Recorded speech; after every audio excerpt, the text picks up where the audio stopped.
Nothing but the truth, no. Nothing but the proof of what I am. The worst of what I came from. Patterns I'm ashamed of. Things that even I don't understand. I tried to fix it. I tried to fight it. My head was twisted. My heart divided. My lies all collided. I don't know why I didn't trust you to be on my side. I broke into a million pieces and I can't go back, but now I'm seeing all the beauty in the broken glass. The skies are part of me, darkness and harmony. My voice without the lies, this is what it sounds like.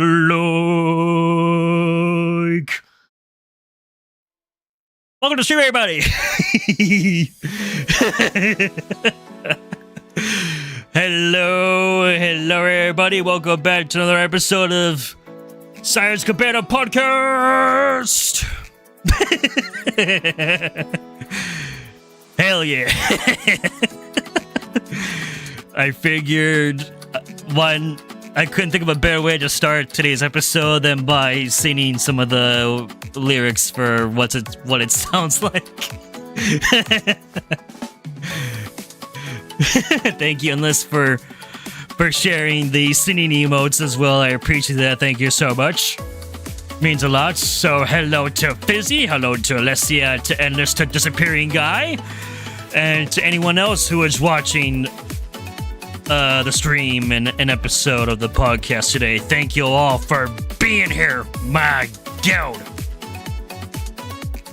Alessia was singing Golden before this. Awesome. That's amazing. Well, welcome in, everybody. Welcome in. Thank you for the 2 likes of today's stream. My God, it is Friday. The weekend is here. I'm so excited. We're gonna have a fun time today. Oh, man. So, I think, without further ado, let me kind of lower down the volume of the music just a tad bit slightly. That should still be a good volume. And without further ado, let's all gather on the cabana and get to today's episode and discuss our thoughts and review of K-Pop Demon Hunters now. Shall we?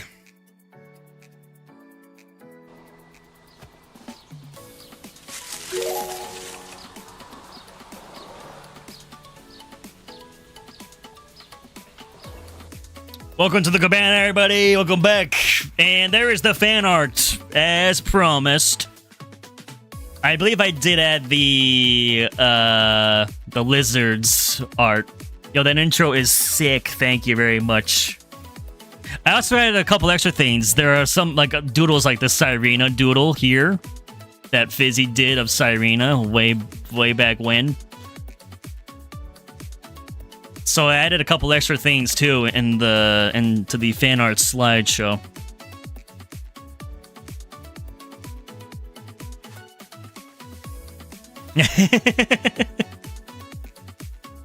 Oh yes, the Bulos fan art. I love that. It's a Minecraft reference for those of you who don't know.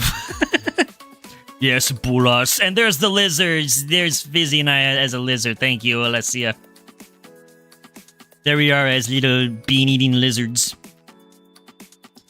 There it is. I did promise that I would still have fan arts be featured in podcast episodes, so here they are. Yes, the lizards with the beans. Yes. Even Endless said Bulos. Yes. Yes. Bulos. Fizzy loves the Bulos one very much. Yeah, I did too. That's why I included it. And there's the Happy 700 subs fan art from Alessia as well, so thank you for that. It's awesome to share art with the community. It's awesome. So thank you guys so much for that. Man. Glad to have you all be here. And boy, oh boy. Thank you for the 3 likes as well. 4 likes. Oh my god. Thank you for the 4 likes. Actually, it's 4. Thank you so much.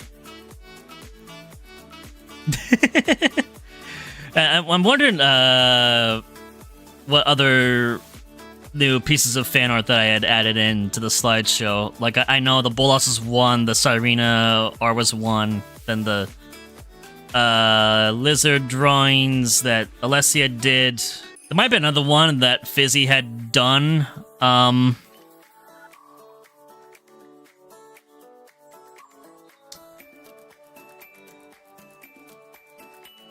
I think it might have been, oh, whatchamacallit. Oh, yeah, I remember. I remember now. Let's see, says, yo, who wanna be a lizard next? Let's gonna be doing fan art of everyone as a lizard. That would be amazing to see, actually. Do one of Endless as a lizard.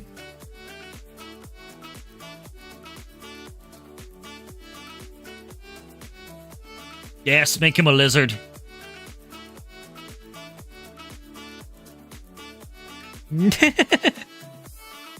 Oh yeah, here's the one. Fan art that Fizzy did of me back talking to my pet llama Ozzy from my Skyblock series in Minecraft.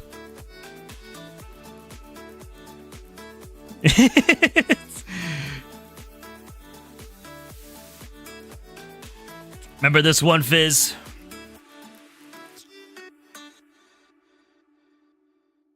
Remember the argument I had with Ozzy, and I was like, "Don't talk back to me." And then Fizzy drew it into this lovely art piece right here. So that's also in the slideshow. Leslie says, Syhr, why are you talking back to the llama?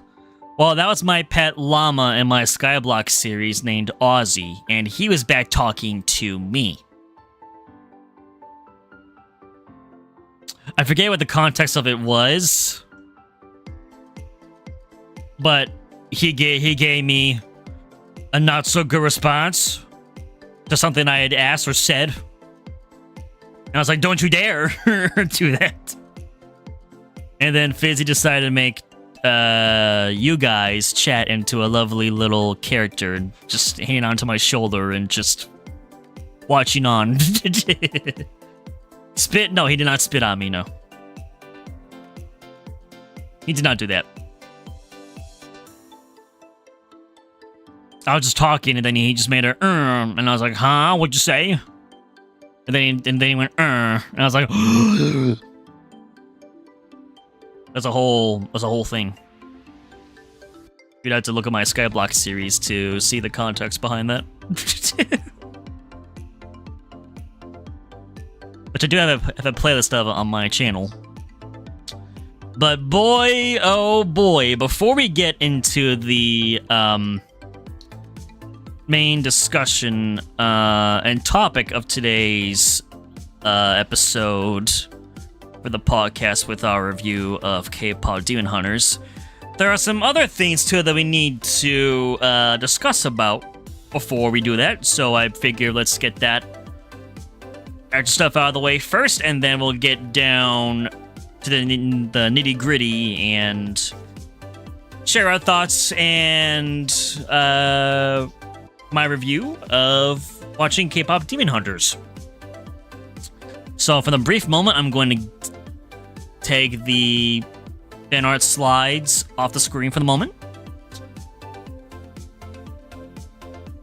It just says, oh, wait, I had to get Alice? Okay, go get Alice.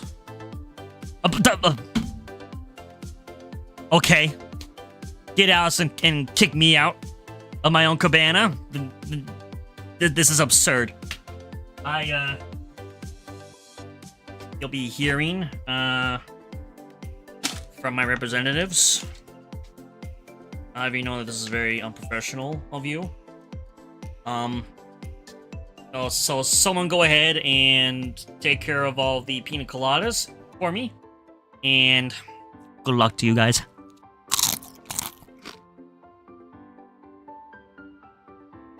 See you later. Happy hour's over.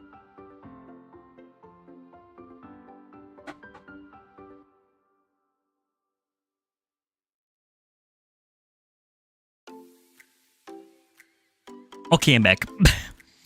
And hi, Alice, and hello, Sarah. Welcome to the podcast. Alice and Sarah, how are you two doing on this lovely Friday? Hello. You're just in time for us to discuss some news. I have news before we get into our review of KPop Demon Hunters. Sarah's doing good. How am I doing? I'm doing great. Thank you for asking. And welcome back, Alessia. Welcome back. And wait, and this did a timeout. And this made Alessia go AFK also. That's amazing. Insane. Alice says I'm not AFK. Yay. Welcome. Welcome one and all. But before I was rudely kicked out of the cabana for a brief moment, there's some news to discuss. A couple things. The first thing on the list is we got another new emote!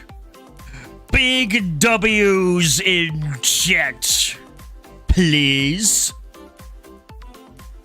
Big W's for one and for all. Unfortunately, I can't add this emote currently to YouTube.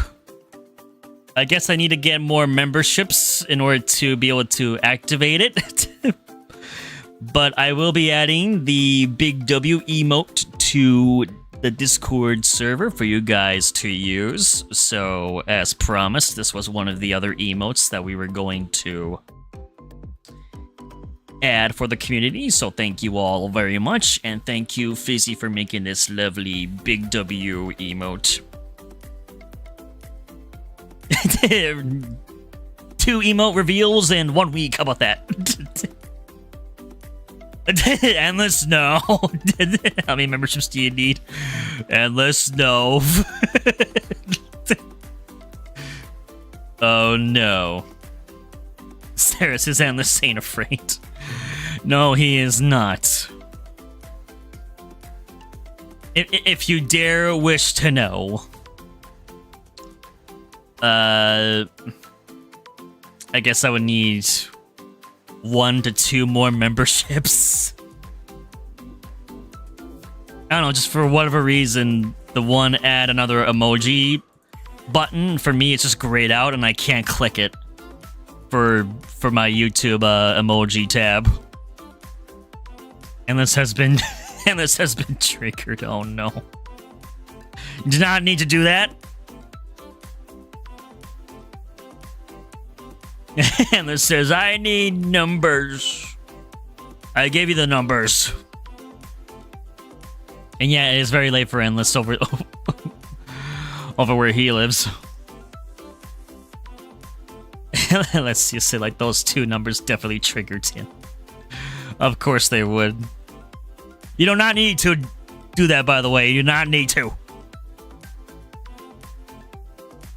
But that is what apparently I need. Sarah says, Jeepers, that's late, yes, but he is committed. So I give props to Endless. You must, no, you do not need to. And you shall, you'll know you do not. You do not need to do that. Insanely committed, yes. Because I wish I could have the Big W emote available for the stream chat, but at the moment I can't do it. I can add it to the Discord server, though. Yeah, I can easily put it on the Discord server, yes. So for the time being, it will be available on Discord.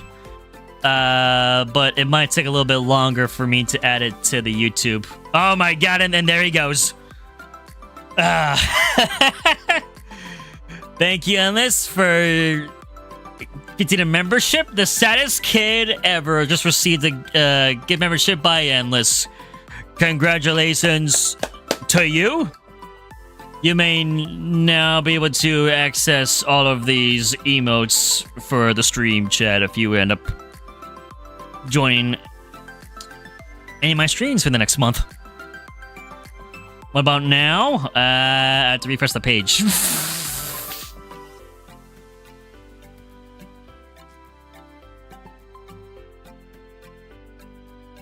It's still grayed out. It says one. It says I need one. It says I need one more. Dude, oh, you do not need to do this unless you don't need to.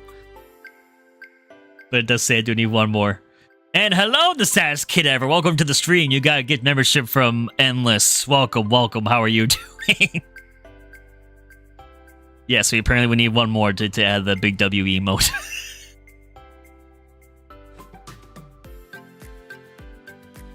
Saddest kid ever said thank you very much. Yes, yes, big W's and thank yous in chat to Endless. So the saddest kid ever, you now have access to all of these emotes for my stream for the next month. Incoming, oh boy.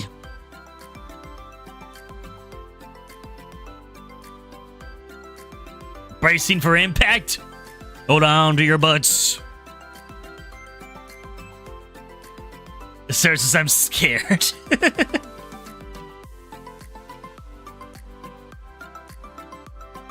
KFC's your favorite. It's your favorite restaurant. And there it is. Snowden has been received a gifted membership from Endless. Thank you, Endless. Thank you very much. Thank you very much. Congrats to you, Snowden. Let me refresh the page now. Thank you so much, Endless, for gifting a membership. You do not need to do that, but thank you very much. Alright, let's see. Yep, it's now available. Okay. I'm just gonna put big W. Then I gotta find the file. That did it. That did it. And this is worth it all. Emotes. Big W. There we go. Okay, save and published. You may need to refresh your tab, probably, in order to see it and use it. I just said it, so try refreshing your tab and see if you have access to using the big W emote or not. In the meantime, I'm going to pull it up on Discord and add it there as well.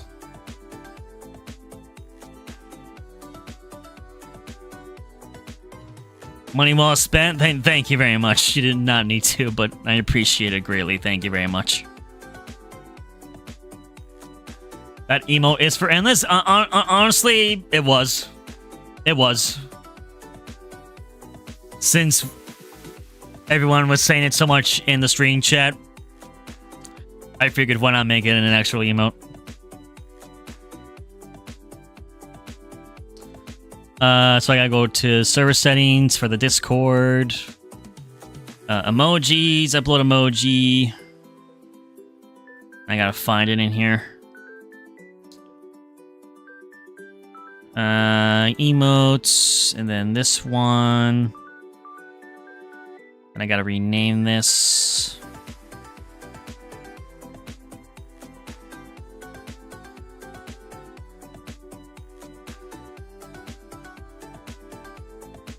Okay, it is now officially added into Discord as well, so everyone has access to it in the Discord server.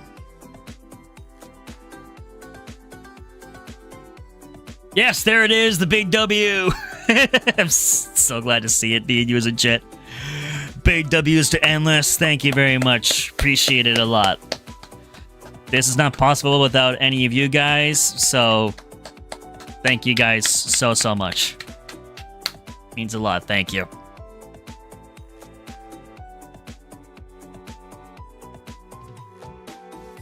Syhr doing a drum roll.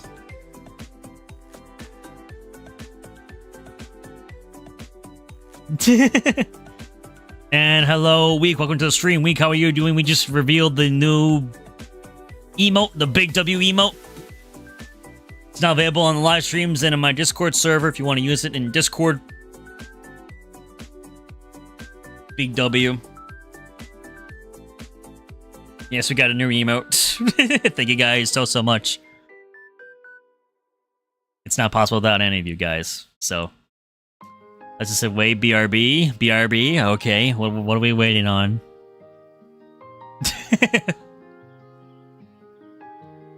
Yes, Endless, thank you very much. Means a lot. Hope you're all having a good day. Thank you for being a part of today's podcast. Means a lot. Yes, Endless did get us the new emote.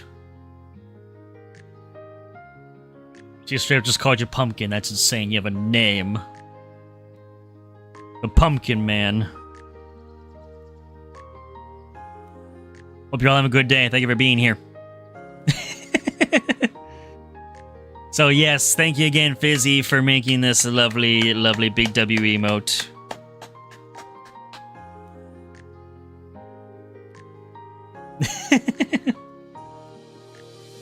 Did a great job, Fizzy. Great job. Thank you very much.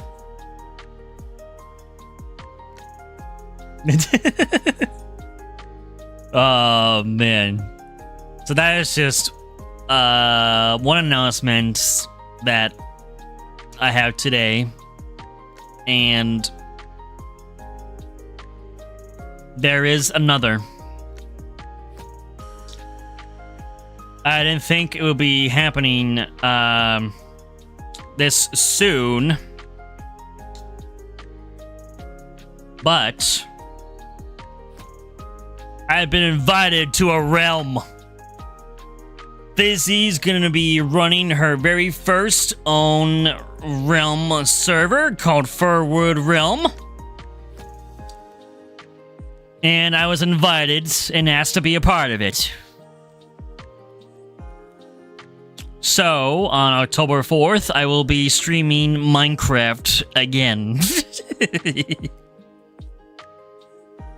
So thank you very much, Fizzy, for coming to me and asking me to be a part of this. I took this whole year off from Minecraft because I wanted to stream other games and other content for you guys. And I have been saying that I would eventually get back to making and streaming more Minecraft content, and I probably was going to do it sometime at the beginning of next year, but with this invitation, I could not pass this up. So... Weak says, yes, come back to us side. The Mayans beckon you. They honestly do. I do miss playing Minecraft. I do miss it. And Weeks... Yeah, and that brings me into the next piece of this. So Fizzy created this lovely render announcement for it, which he shared on Instagram. And then the next image is the members. So this is as I mentioned, it's a private realm. So do not ask to be invited on this. All the slots have been filled.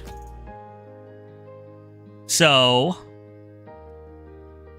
these are the people that I'm going to be playing on this realm with. I'll be playing on the realm with Fizzy, with Num Num, Fancy Potatoes, who is another streamer.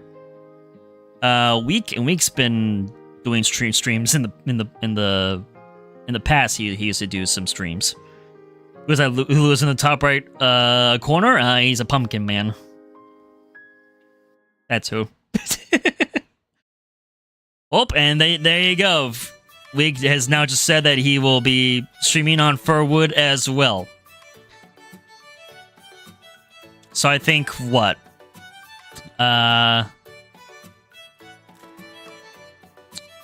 Pretty much all these people, I mean, I'd say for like the most part are content creators that have done things with Minecraft.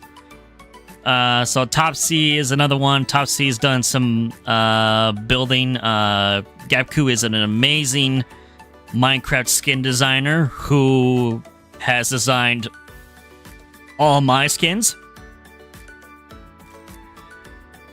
And a bunch of others for other people. So if you want to commission someone to make you an amazing Minecraft skin, I think I should have a command for Gapku. Yep, there it is. So there is Gapku's card page. And Gapku's from Poland. So if you commission Gapku, Poland thanks you.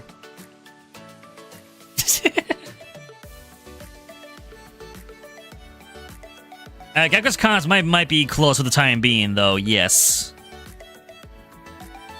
Because Gapku did recently have a medical procedure done, and she's been resting and recovering from that.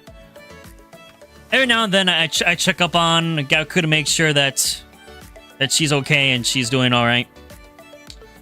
But I'm excited to put on the server with everybody. And Claire is another Minecraft builder who is a part of the Bakery Minecraft build group. And Claire has also been getting into streaming. Lately, also, she was a part of the latest season of One Shot, which is like a hardcore SMP. So Claire may or may not stream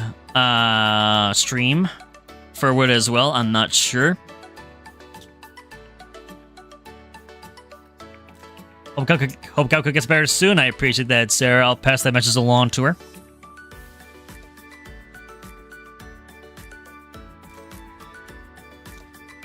And then, Augie is a close friend of Fizzy's. And I played with Augie before in the past as well on SMPs too. And Epic Jaunt is another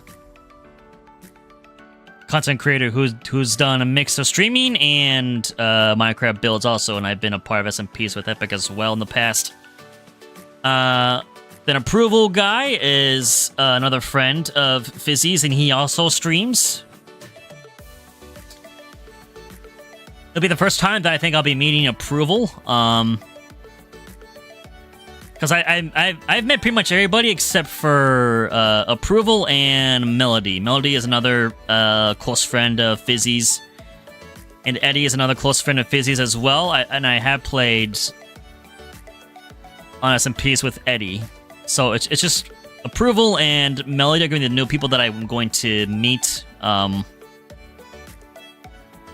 I pretty much have gotten to know, or at least meet everybody else that's in this group.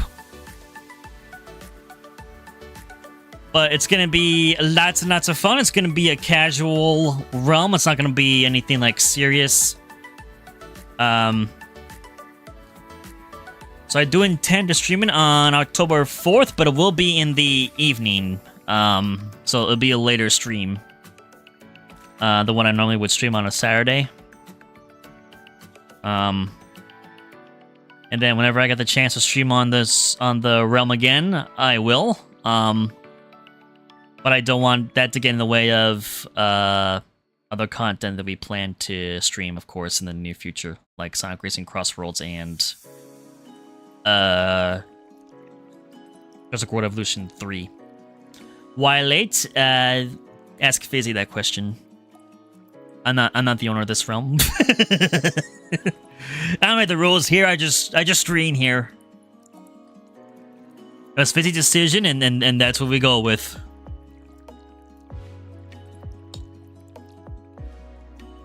Yeah, it'll be later on in Saturday evening, close to like Tuesday late, kind of, yeah. That was the date and time that Fizzy has chosen, so.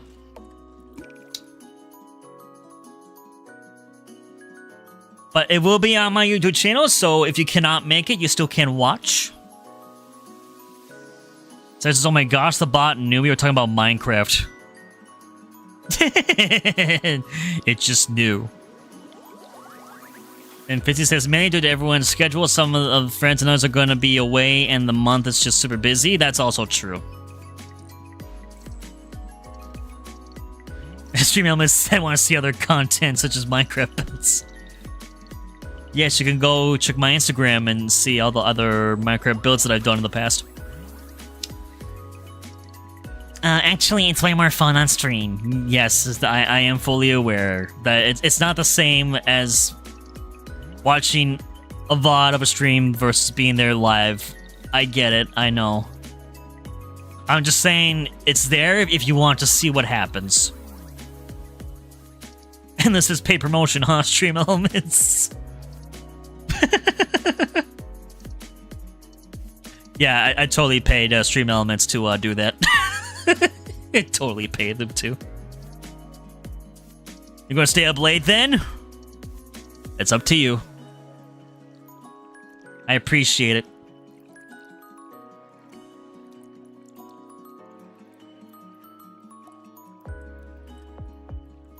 Stream Elements is a paid actor. Shh. Don't say that. And it's not gonna sleep at all. Oh no. I don't know how you function. I really don't. I really, really don't.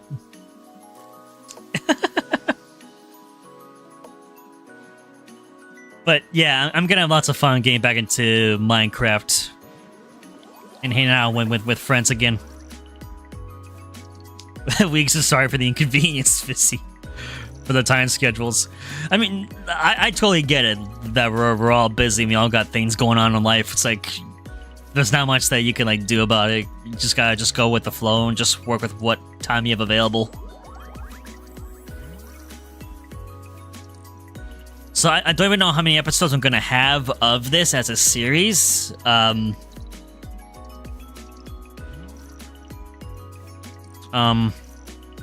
Fizzy, can I confirm and say about one thing that we are going to do on the realm?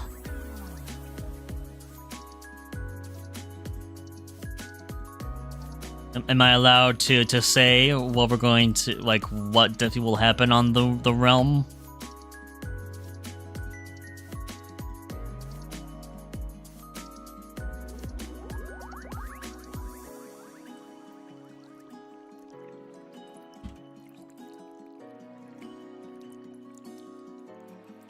Check this. Yes. Yes, that. I wanted to ask for your approval on that. Don't care? Okay. I just want to make sure I don't want to step on any toes, okay?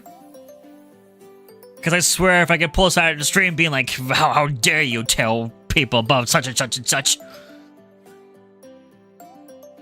And then bug me on the head with a can of beans.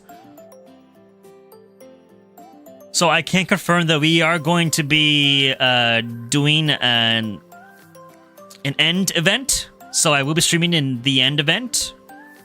Whenever that will be.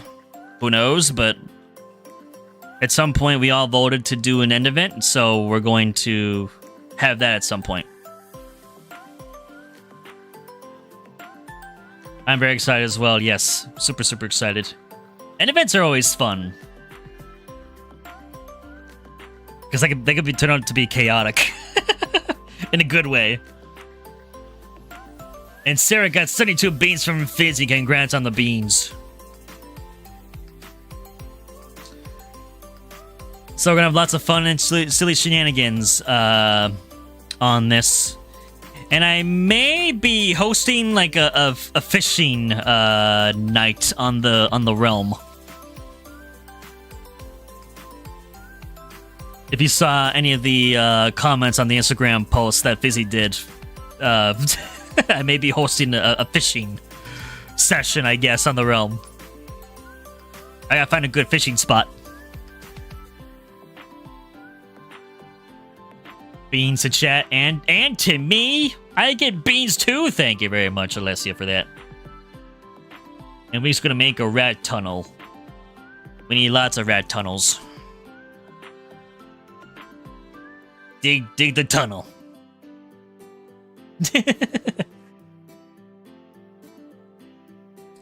So yeah, this the FurWood realm is gonna be very exciting. So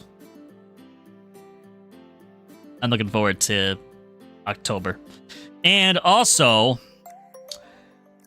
after I had gotten asked to be a part of the realm, I wanted to play around and dab into something that I've been interested in doing for a little bit, and I figured, well, no time is better than now. So, here's a thumbnail for the first episode. I made this myself with Blender. I've been playing around with Blender for the last, week or so. So I am very proud of this. And this is Blender? Ew. What? It scares you. I'm very proud of this. This is, I love Blender. W to Syhr, where thank you very much, Alessia, thank you very much. And Syhr says, oh. Yeah, I wanted to start making my own professional thumbnails for Minecraft content. So Blender is honestly probably like one of the best tools to use. So I was able to just download a world seed that I just generated, and then I just slowly was just taking the time to just learn the tools, and I was able to make this. And I do want to get better at it, to make like better lighting and such. So I'm definitely gonna dabble around in Blender in my free time whenever I have the chance to. So I'm very, very excited. And yes, Blender is Week's home because Week makes lots of animations with Blender.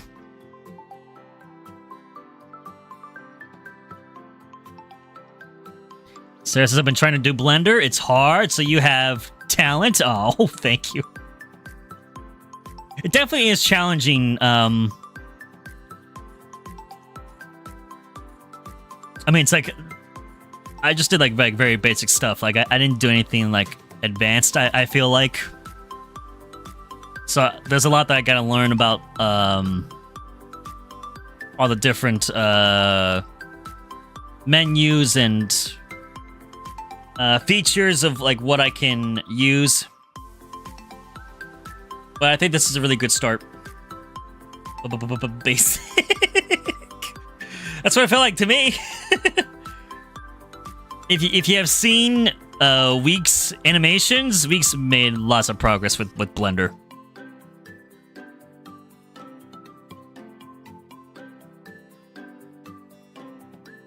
Sarah said, that's basic, what's hard? Weeks is more than willing to teach you Blender stuff. I appreciate that. And you're going to be planning workshops in your Discord soon. Well, there you go, everybody. If you want to learn some lessons on how to do Blender from a professional, then Week will be giving out workshops in his Discord. Because he's done great jobs on animations.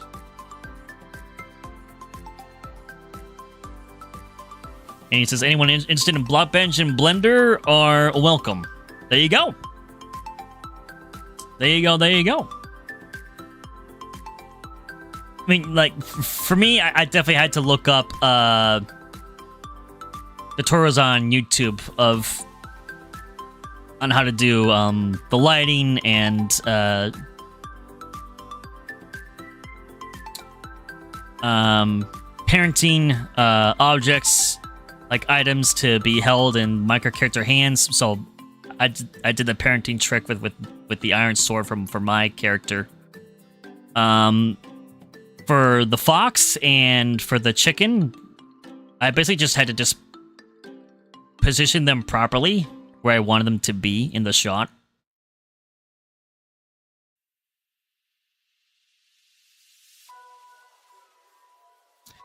I did discover that it's much easier to just pose the characters when they're facing straight versus trying to do it when they're like at an angle.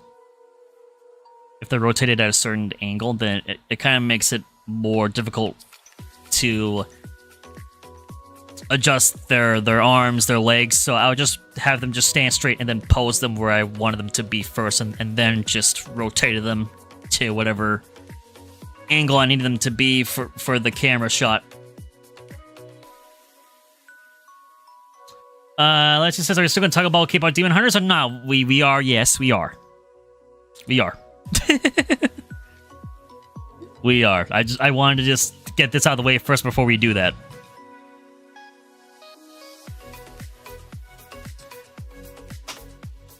So there you go. I'm very excited for the future. I want to thank Fizzy again very, very much for inviting me to FurWood Realm, and I'm looking forward to making some fun memories on the realm with everybody. Yes, big W's, yes. I know it's been 46 minutes. I'm well aware. Let's see, we're gonna be here for hours. We're fine. We're gonna be here for like 4.5 hours. We're not in any rush.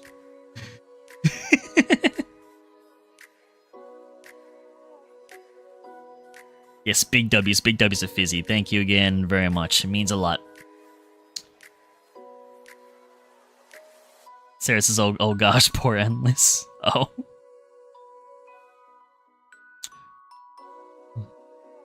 So there it is. And so now we may begin our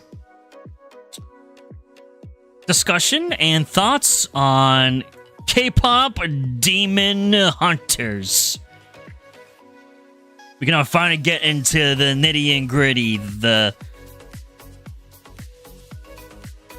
main topic of today's episode of the podcast. Leslie says, that's my girls. I do need to say that, wow. I enjoyed KPop Demon Hunters a lot. More than I thought I was going to. I didn't know what to expect. I just went in blind. I was like, alright. Everyone in the stream chat has been asking me to watch this for the past, like, month since it was released. I was like, there's gotta be some kind of hype, something behind this for me to be asked to watch this movie. So, okay, I'll sit and watch it. Yes, that brings me up to the next thing, yes. I love the face expressions in this movie.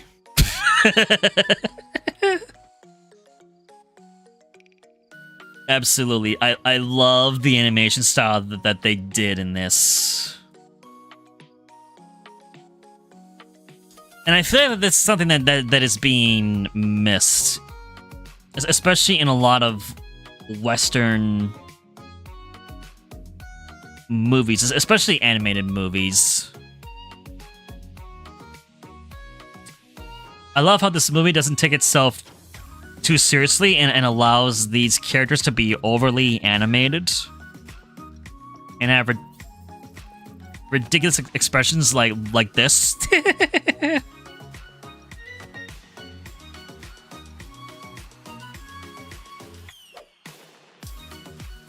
I mean, because there's also this.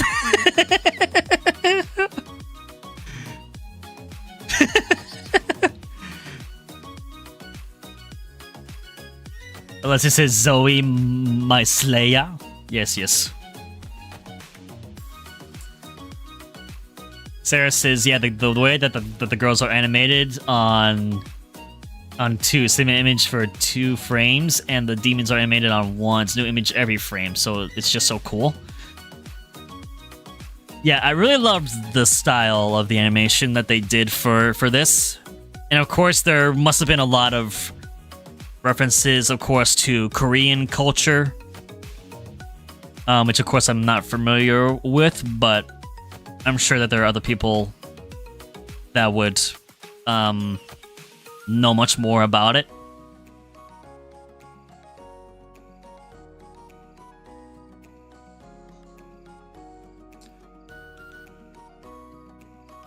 But I feel like that's something that's being missed a lot in Western movies is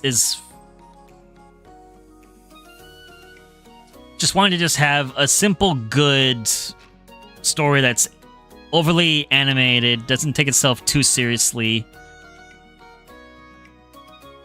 knows that it's an animation movie, and it just does its best to just be silly and have fun, which is what I loved about it a lot. I could honestly say that from all the hype regarding this movie, I mean, it was announced that it was like the most viewed ever on Netflix for the entire platform, which is insane. Unless he is in love with Rumi's demon voice. Rumi's demon voice was interesting.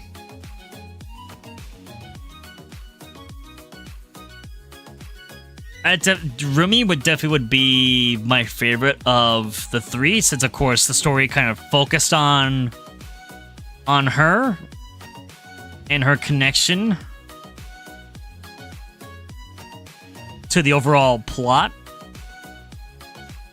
I was like, and like when it was like revealed that, oh, Rumi has the same kind of scars that the demons have.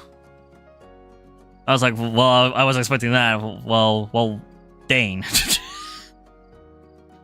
You have a theory. You think that Gwi-Ma is her father. Interesting theory. I mean, yeah, her father was never mentioned at all in this movie. Just the idea of like, oh,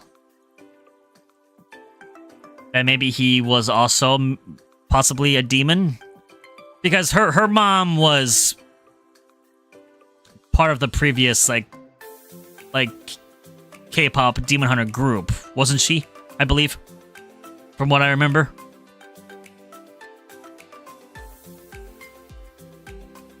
Yeah. Yeah, so there's got to be some kind of connection there. That'll explain why Rumi would have the same kind of scars that all the demons had. Or it being so powerful, that it could also explain it. And could it also explain potentially why she could not hear Gwi-Ma's voice in her thoughts? Maybe.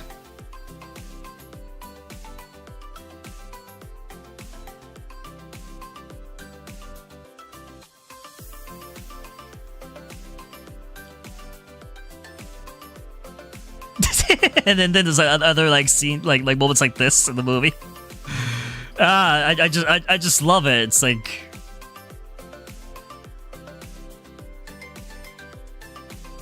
I really feel like with the amount of reception that this movie has gotten, and like after I had watched it, all of a sudden I was getting recommended a bunch of K-pop Demon Hunter related stuff. I was getting recommended like fan art and cosplays and just like anything you could think of.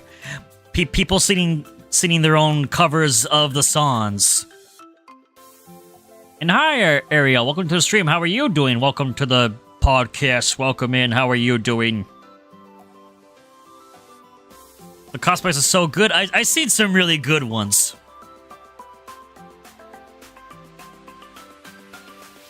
I was just like, wow, they look almost exactly like the characters.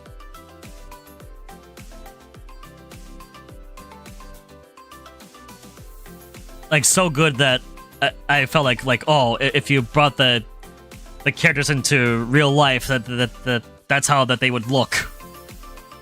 It's insane. Is doing okay? How are you doing? I'm doing great. I'm doing great. Weekend's here. I get to hang out with all you guys early, and I get to just chill and hang out at the Cabana here for the podcast and just have a good time. So it's a great day. It's a really, really, really good day.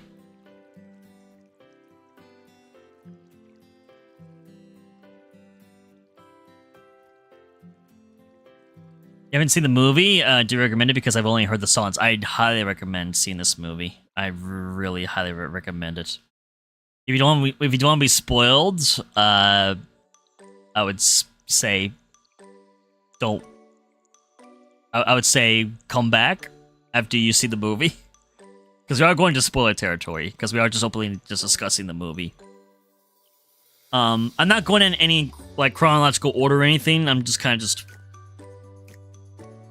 having an open discussion with all you guys about the movie and just my thoughts on it.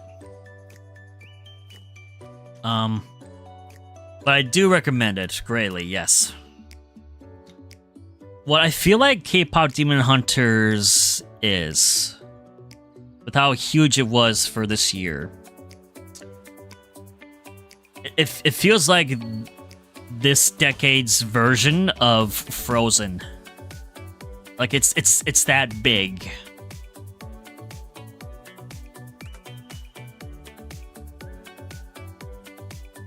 Like, you can definitely compare Frozen to KPop Demon Hunters in terms of just all the stories, having great musical pieces that you can sing and listen to.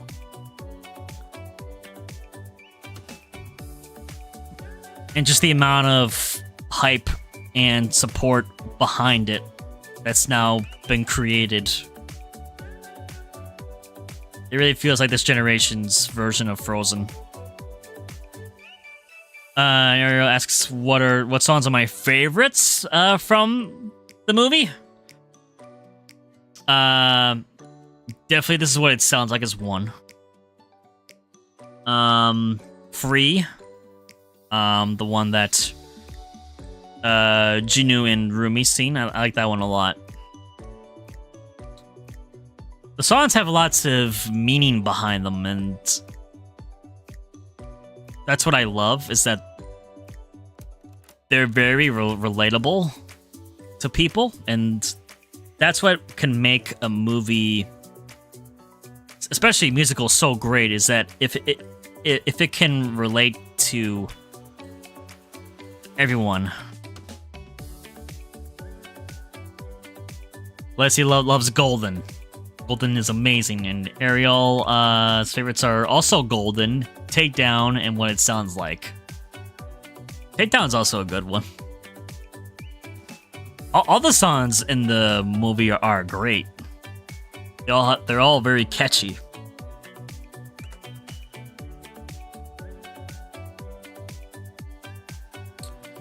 And another thing that I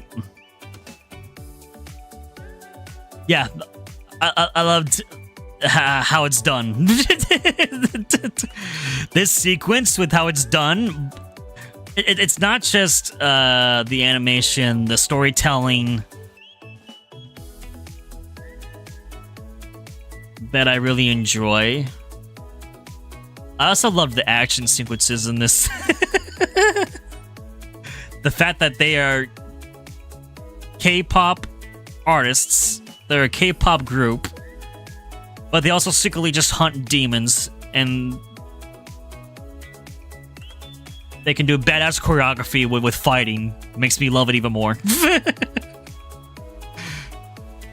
Because that really got me in. I'm like, oh, they're also just badass with like fighting with swords and such. Oh, okay, I'm in. You got me. I'm in. I love amazing fighting choreography. Let's do it. They should honestly make a video game of K-pop Demon Hunters and like have it be like timed sequence like events, and it would be like be timed to the songs. See, even Leslie agrees with me. See, there you go. There's your next big marketing idea for K-pop Demon Hunters, a video game. And they eat while they're fighting as well. Yes, you can't fight on an empty stomach. Endless is going to lurk. Sounds good, Endless. Thank you for the lurk. Appreciate it. And the song stuck in your head help? Yeah, they are very catchy.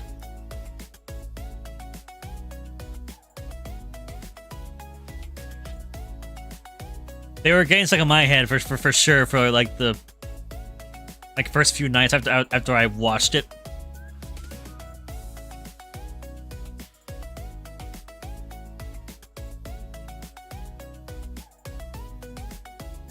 But yeah, it's just amazing and funny. That's like, yeah, these top secret demon hunters, and literally like nobody else in the world knows that they are.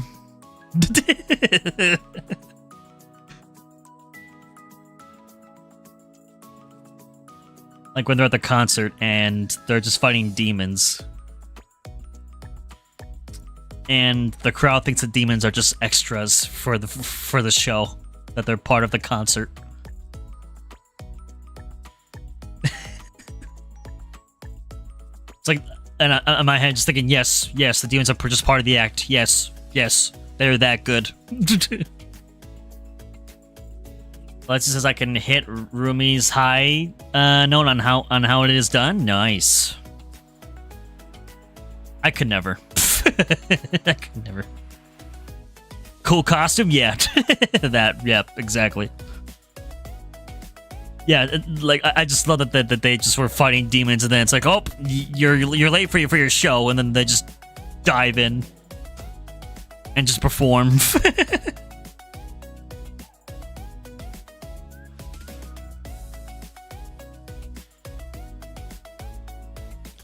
And I kept thinking of a close friend of mine, Nilova, who I used to make Minecraft content with, because she was also a streamer. She's like a huge fan of K-pop, just in general. So I just kept thinking of her while I was like watching this movie, just like imagining just her reactions to just everything.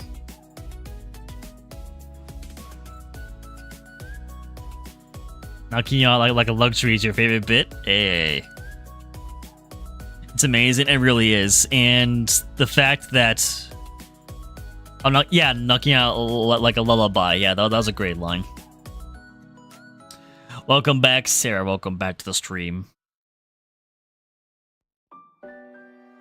Got it correct? That's okay. Don't worry about it. And I also just love that their manager... Bobby, I believe. Yeah, Bobby. That he just has no idea that they are hunters, demon hunters at all. He's just like, oh, you girls are just amazing.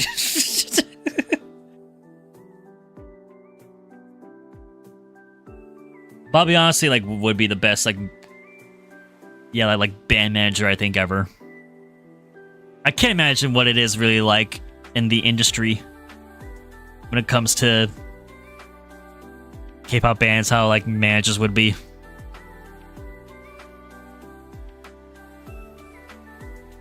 So it's a 10 out of 10. Other managers are so overworking. Yeah, I mean, that's just an unfortunate part of just the work environment in general, is that companies just sometimes just get, they're just so obsessed with making just lots and lots of money that they're willing to just overwork their employees to meet their financial goals and get that done.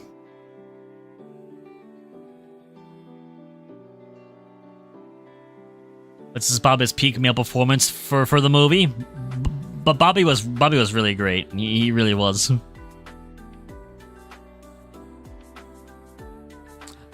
I did get sad for him towards the end when the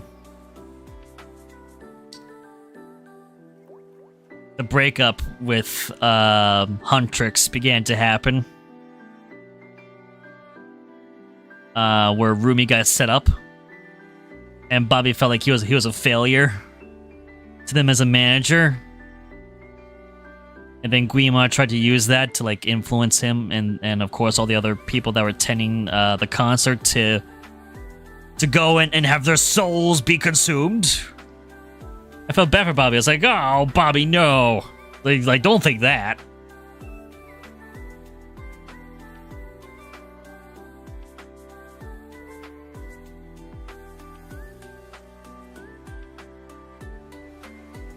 And the fact that Huntrix was like, you should take the vacation after the first concert in the movie. It's like, okay, see ya.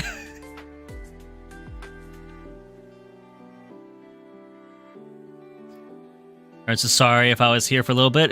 I've got to go back to school, but you might come back if you have the chance. That's all right. Don't worry about it. We'll be here for a few more hours, so you're more than welcome to. We'll be here for at least 4.5 hours, so we're only an hour in. So this time, let's just say, yeah, he's just a diva. He's a diva.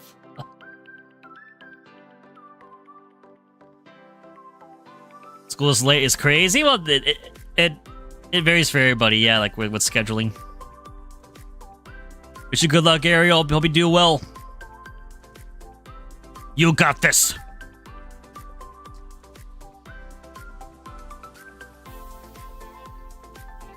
I mean, like for me, like for college, it was like, oh, like we'd have like a standard, like 50-minute class for like biology. For the academic portion of it. And then I forget if it was like Tuesday or Thursday, I would go to like a 3-hour lab session for biology, and that would be the other half of the class for the credit. Because then I would have the 3-hour lab. And that would be like at 3 p.m. or something in the afternoon. So scheduling with school can vary for everybody.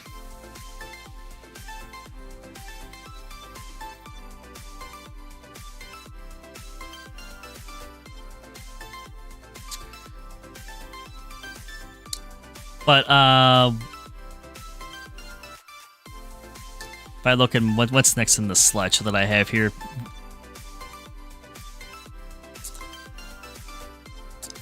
And then we get into, of course, what we mentioned before, Gwi-Ma and the demons. I love the designs for the demons, that they all were so different. It was interesting for Gwi-Ma's design as a villain to be what it is. I'm not sure if it's like some kind of like reference to Korean culture or not. But to be just like this like massive like flame.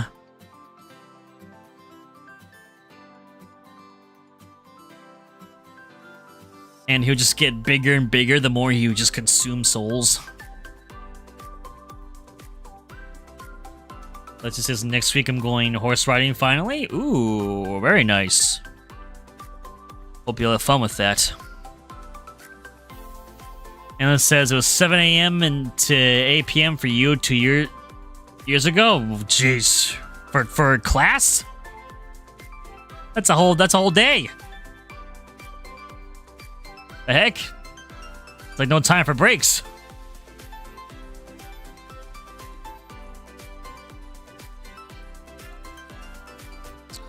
And let's just says, hear me out, Juno Baby and Mystery. Huh. I mean, with how KPop Demon Hunters ended, I have a feeling that, I mean, especially with all of the success that it's gotten, they gotta be working on a sequel already for it. They must be preparing a sequel.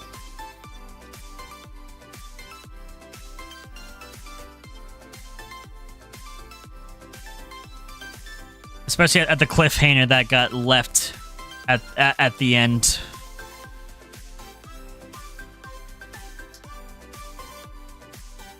Mr.'s not dead, he disappeared.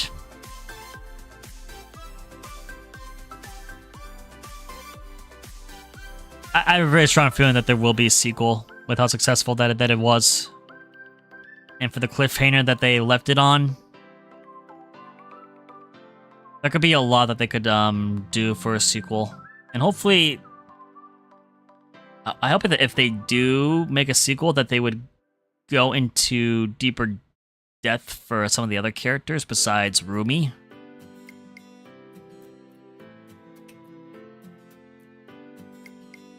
Maybe Jinu might come back somehow?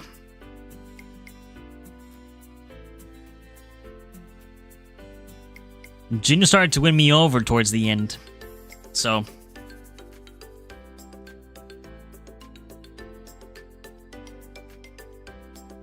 And it says, yeah. Oh, no. I'm sorry that they have to deal with that kind of a schedule on a daily basis with school. Jinu is Rumi's sword now. That is very true. Because I do have, if we go through the slideshow a little bit, I mean, we're going to go backwards. Here's the moment when Jinu's soul joined with Rumi's sword, which became even more badass.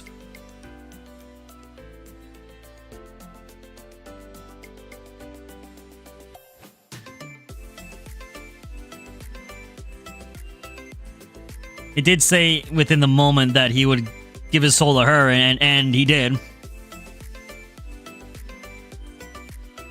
He did a noble sacrifice. And then that's another thing that I loved about this movie, is that it had a good, honest, traditional love story element to it between Rumi and Jinu. Even though Jinu is like 400 years old. I can't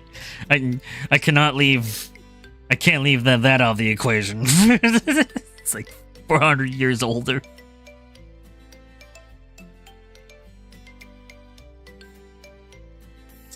You know, at the end when the hunters go see their fans, yeah? Yep, and everyone is looking, yes.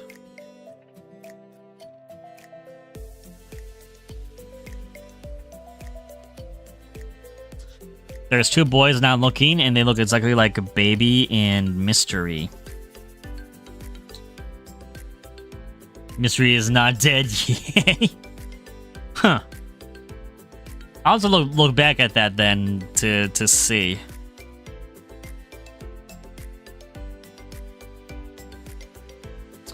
I'll have to look back at that.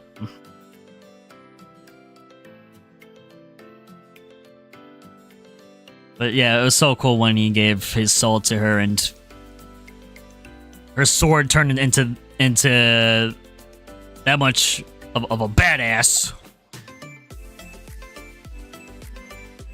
and she was able to physically harm Gwi-Ma in a way.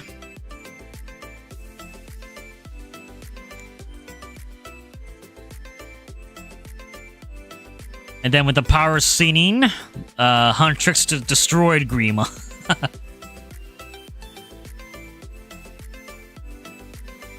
And then that's what happened. The honeymoon was restored.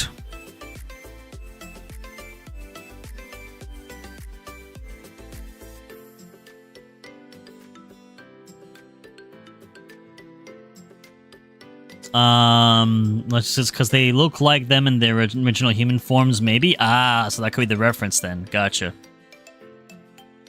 Yeah, I'll have to look at that again to see if they do look similar. Rest in peace to Abby's abs. Yeah, I freaking love that. That when the wait, I need to go to the image. When the Soulja Boys showed up.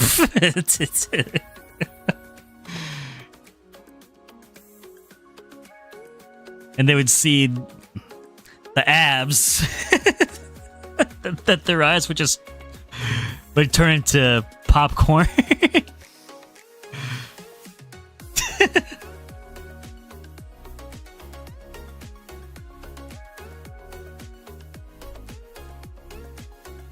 They are fine. Okay, don't drool over yourself.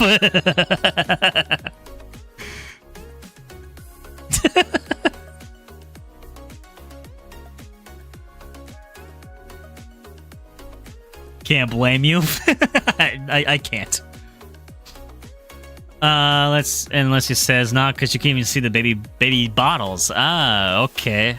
Yeah, I gotta look at that ending again to see. You know, popcorn pouring out of your eyes too? I'm not surprised.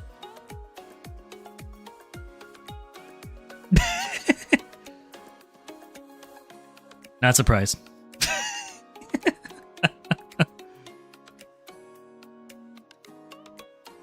Because once Jinu arrived in front of Gwi-Ma and he started to play insane, I immediately knew, oh, they're gonna have a demon boy band. They're gonna have a demon K-pop boy band.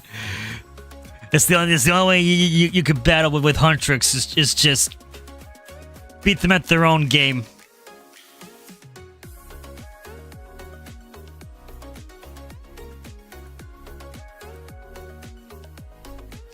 And I did love the banter between the Soulja Boys and Huntrix. It was a nice competitive banter.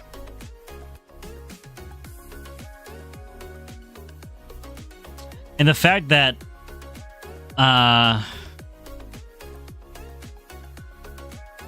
Jinu recognized the markings on Rumi, and yet when that initially happened, he decided to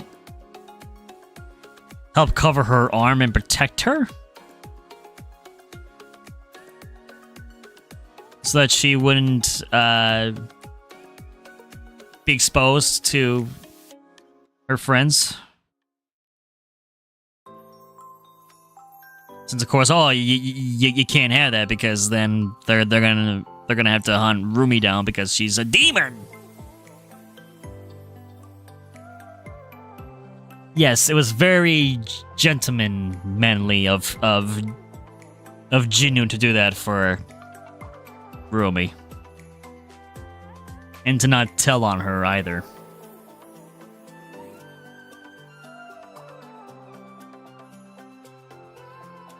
Because he did want her to be the one to break the news. But she should, of course, do that. And that eventually does happen in the movie. But just not how she would have wanted it to go down.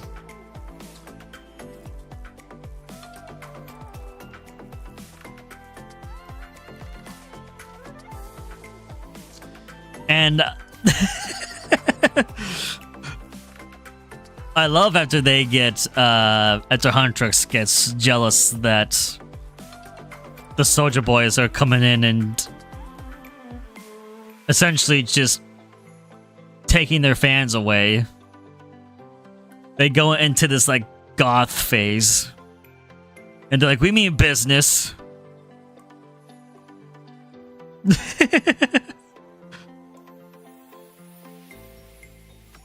And then they wanted to just absolutely just hunt them down and destroy them.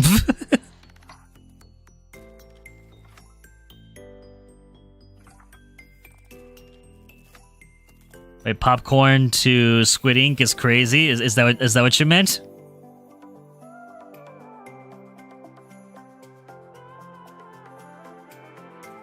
Huntrix. That's what you're calling it, squid ink?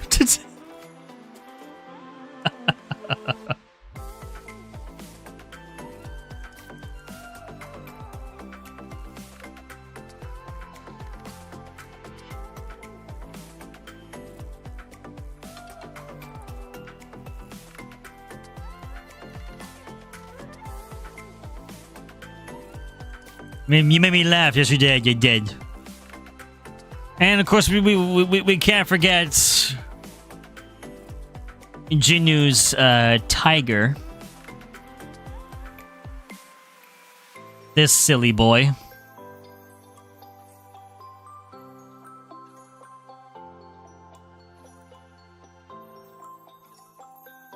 It's JK, you want him as a pet? Not surprised. I could also imagine Fizzy saying the same thing.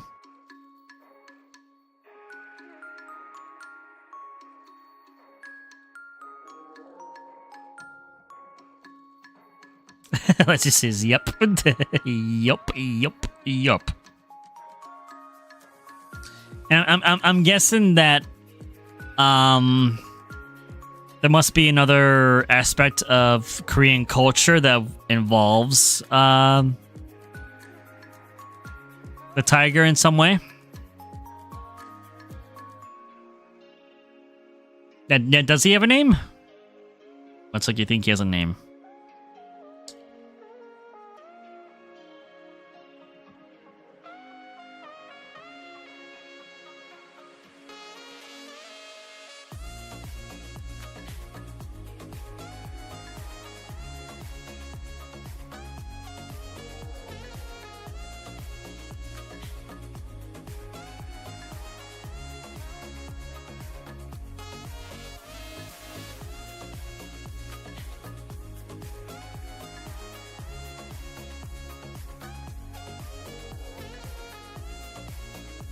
It's Derpy? His name is Derpy? That makes sense.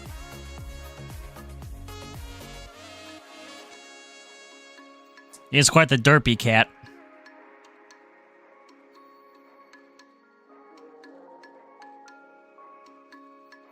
Yeah, I love that scene when Derpy surprises Rumi and just knocks over the pot, and then he just keeps trying to he's trying to be helpful, and he's trying to help put it back up. It just keeps failing and failing. I was like, come on, buddy, you could do it. You can fix the pot. Come on, you can do it. And then he just knocks it over again. I'm not bullying him. I was supporting him. What do you mean I'm bullying him? I was cheering him on. I was just saying, like, come on, you could do it. Not bullying him. How dare you claim that I was bullying him?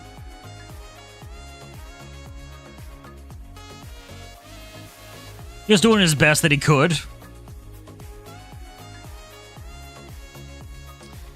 also makes me wonder if there is a name for the next character, which is the bird.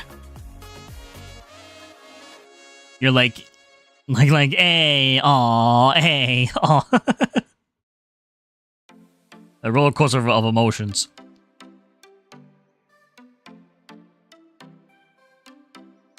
The spirit was also, top hat was adorable.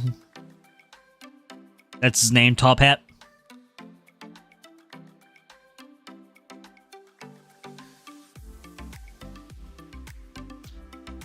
Yeah, I was gonna say I'm not sure if the bird has a name too, but I'm guessing probably.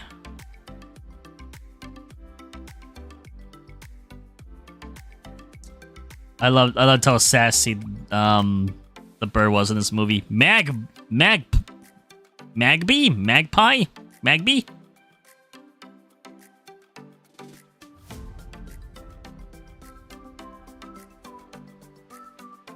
Would it be Magby? Magpie, okay. Magpie, the bird. A six-eyed bird, nonetheless. I was like, whoa, that's interesting. he's got 6 eyes. And a top hat, which makes him very dapper, very demure, very proper, yes. Yes, he's quite the cute, adorable bird. Very, very dapper, very demure, very pristine.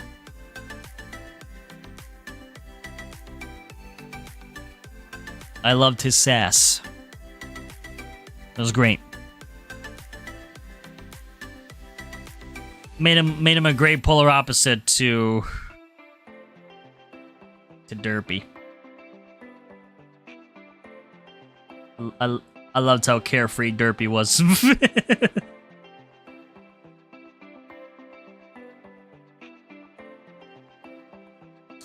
Leslie says, you know the song at the beginning? Yeah, yes, I do. Is there some kind of secret hidden lore about it? Misheard lyrics is so funny. Oh? What was misheard?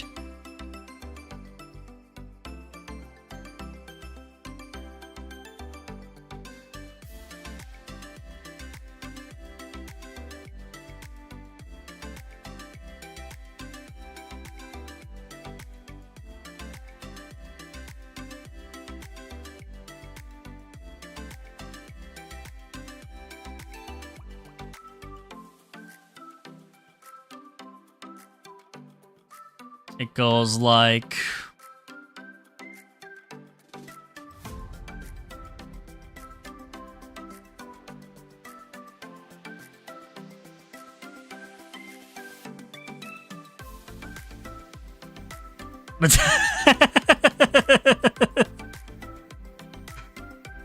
Gotcha. I can see why. I can see why. This is oh my. Oh my, indeed. Yeah, I could see why it would. Would be insane if it was the actual lyrics. The people behind the making of the movie being like, nope, that was intentional. That's what the lyrics are.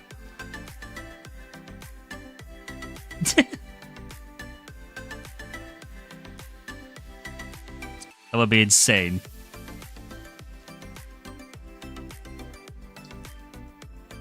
But yeah, it was interesting how Derpy and Magpie were at the very end of the movie as part of the cliffhanger. So it makes me think like, oh, like maybe Juno is still alive in some way, even though his soul had gone to back to Rumi's sword.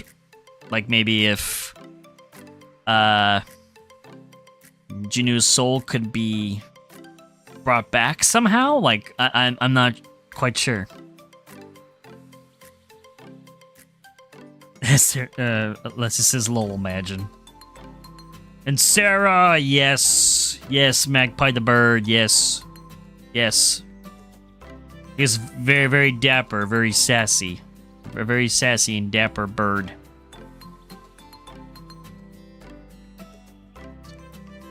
there's got to be some kind of reason, like, why Derpy and Magpie were at the very end of the movie as a cliffhanger. Because with the Han Moon restored and Gwi-Ma defeated and all the demons were gone, then you'd think that Derpy and Magpie would also vanish. But they didn't, yeah. They're, like Alessia says, they're just chilling. So there must be something. They are not deep. True. True, they're not. Like spiritual animals, I guess.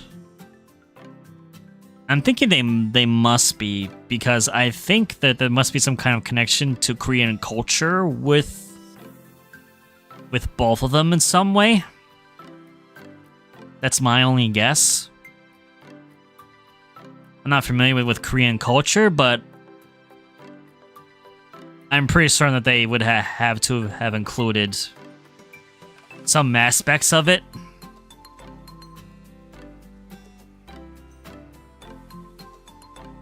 So I wonder if they're gonna be playing a big role for a sequel, if they do intend to make a sequel.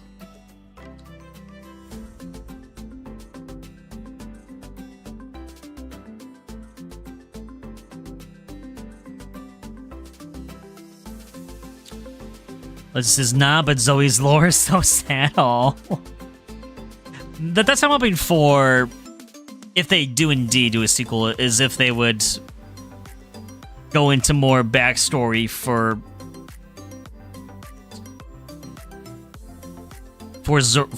Zoe and for Mira,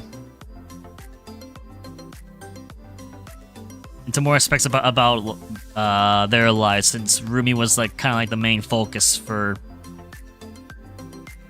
this movie. To be bullied in high school, aww. Oh, yeah, I remember now. Yeah, she was. And yo, Yarwin, how you doing, Yarwin? Welcome to the stream. How are you? Welcome to the Cabana. Pull up a chair. We're just chilling and hanging out and just have an open discussion about our thoughts on K-Pop Demon Hunters. We did reveal a brand new emote for YouTube and Discord, which is the Big W emote. It's now available.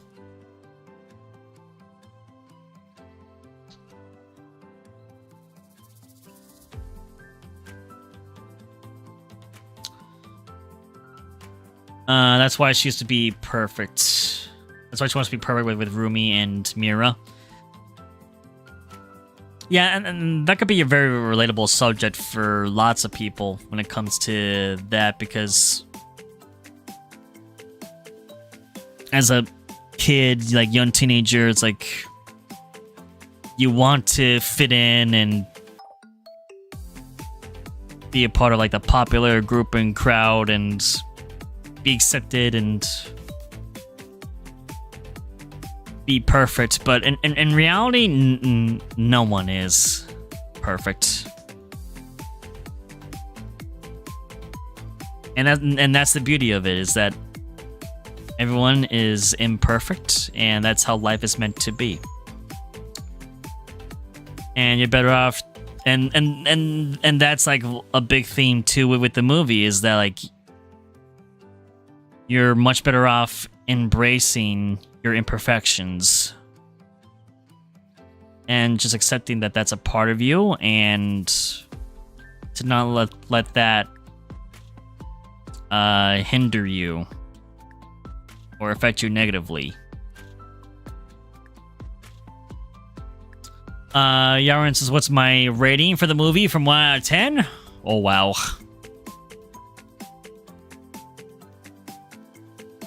Man, it'd be up there. I definitely would. I'd probably give it like a 9.5, close to a 10. Legitimately, honestly, compared to a lot of like other like movies that or shows like it made like nowadays that are being made for the wrong reasons, just to like send some kind of like political message or something, like those kind of things just turn me off, and I'm just like, entertainment is meant to be some place for you to escape from reality and just have a good time and learn something fun and positive.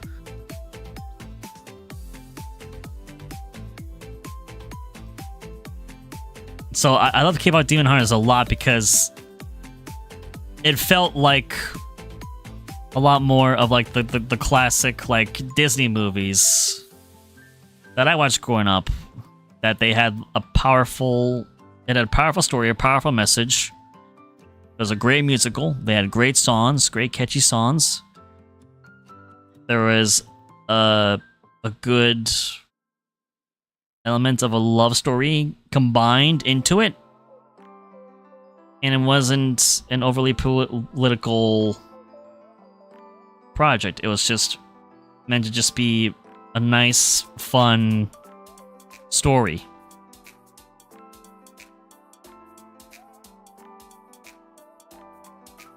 So I'd definitely give it at least a 9.5, if not a 10. It's really good. Alessia says definitely 100. Like even Rumi's demon self says something towards that, but the takedown scene was so sad. The takedown scene, yeah, was very sad. This is I'm watching you. Watching me for what? Oh, about my rating for the movie. You have something good to say. You know how Mira doesn't hesitate to kill demons and Zoe holds 6 blades? Yes.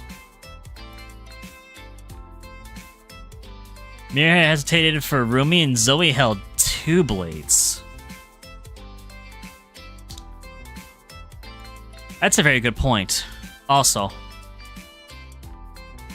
I did not like. Of course, like you definitely could tell that they were hesitating to, that Mira and Zoe were hesitating to attack Rumi after the fake demon versions of themselves, like were the demons that were fake, that were pretending to be Zoe and Mira, had exposed the scars on Rumi, and then the real Zoe and Mira then ended up seeing that, and they're like, oh, she's been keeping this a secret, and of course then it's like, oh, like, can we trust you at all? And that affected their friendship, and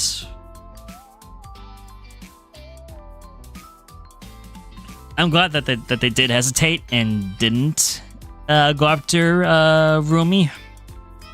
But I did not notice that Zoe only held 2 blades. So that's a nice attention to detail to include that for the scene.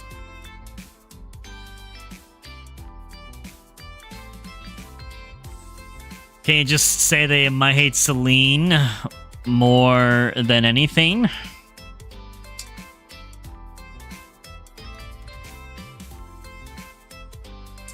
Celine. Yes, Celine. I wonder... I keep coming back to discussions about potentially a sequel. Is if Celine will play some kind of part in the sequel. They do make one. And Yaren says, Syhr, nothing to play until Sonic Racing Crossworlds? Oh, no.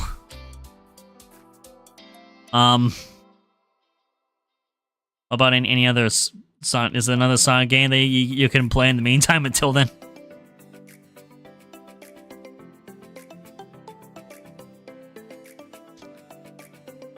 It's all her fault. Apparently, she killed Rumi's mom. Celine definitely did play a part in Rumi being so secretive about covering up her demon markings. I was not a fan of Celine for doing that.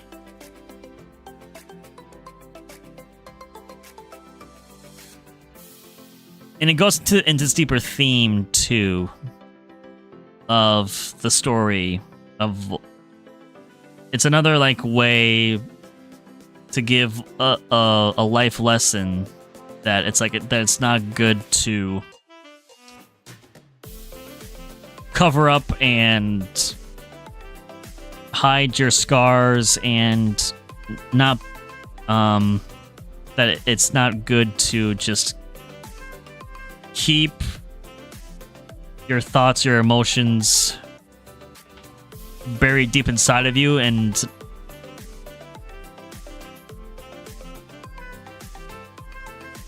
that by doing that, it could be detrimental to yourself and to people around you if you just keep everything buried in for years and years and years. You're much better off talking to people about struggles that you're having, emotions that you're having, and struggles that you're going through as well. And if you just keep that all buried in deep inside of you for a long time, then it's eventually going to just explode out. And that's basically like what that scene was with Celine and with Rumi. Since Rumi was told to always hide that part of herself, and that they would find another way to fix it, and Rumi just refused because the way she was doing it wasn't working. And she's like, I'd rather just be honest and just show my scars, show the world who I really am, and apologize to my friends and try to make things right. And that's a really good message to give to an audience.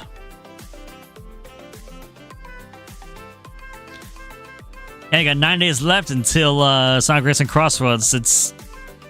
I'm very excited. We're getting close to the release date, and I'm going to be streaming Sonic Racing Crossroads on the Friday and Saturday as well for that week.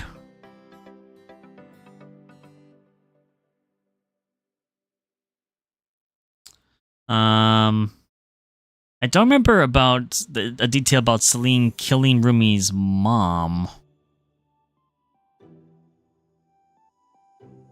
Is that what happened?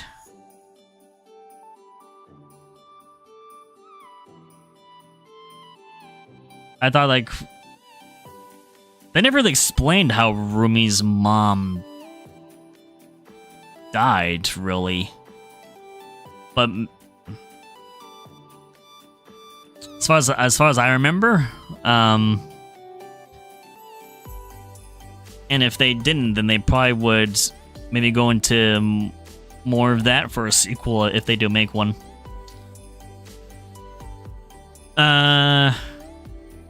Plus, is theorizing that maybe Celine could be the villain for the next movie. Maybe.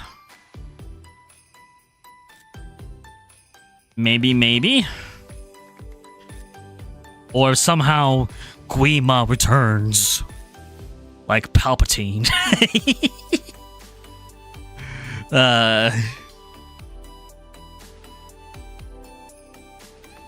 Could be a possibility. Just have to wait and see. Let's just keep my thoughts to myself. I don't want to be like that towards your friends. They don't need to know.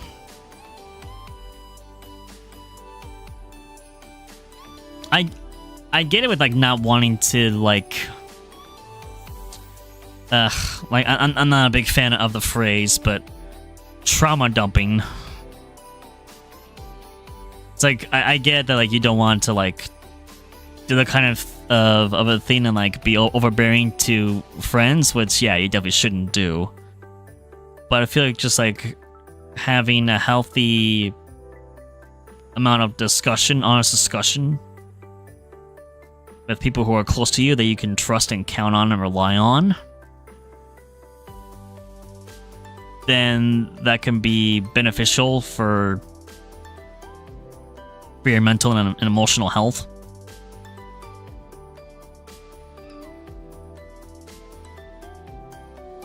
This is anyway, Celine is so old, jeez. Did you know it's Rumi's demon voice, or Rumi's demon hand, though? What about her hand?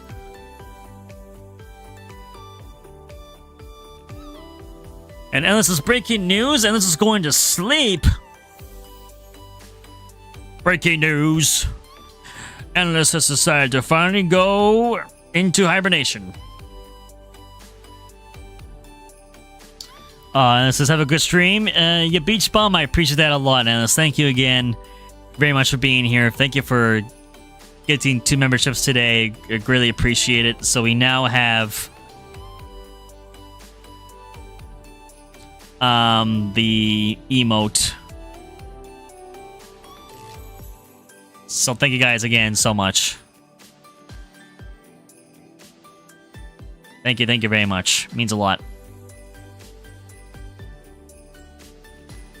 Oh, what's going on with YouTube? Oh no, what's going on with YouTube? No. We're good. What the heck, YouTube? What's going on? It's insane. I'm glad we're good. I'm glad we're back. Okay. So, before I got interrupted there by the brief connection, again, I want to thank Endless so much for gifting us 2 memberships to the channel today. I greatly appreciate it. So we now have access to the Big W emote, thanks to Endless for YouTube live streams. So thank you very much for supporting the channel and the community, Endless. Thank you very much. Have a good night.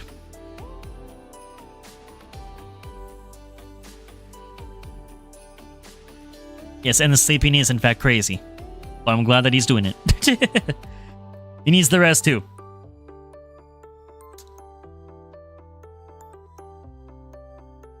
And well, this says prepare for impact, and there's a Discord link. Thank you, Alessia, for sharing the Discord. So if anyone has not joined the Cabana Discord server, you're more than welcome to click that link and join us. Make sure that you read the rules section, and once you have, you may then click the island emoji to confirm that you have read the rules, and they'll give you access to the rest of the Discord server.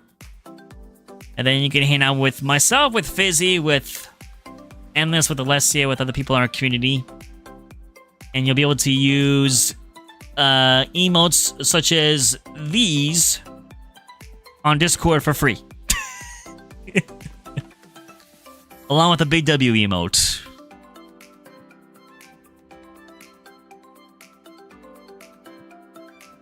So thank you all very much. That's all I can do, which is cool too. But thank you. Put it in there? I can't because mine is not updated. Do you mean in the Discord server? I already added the Big W emote. But not for... My YouTube tab is outdated because I had to refresh it in order to do that. I don't want to refresh this page that I'm on because I'm streaming live, so...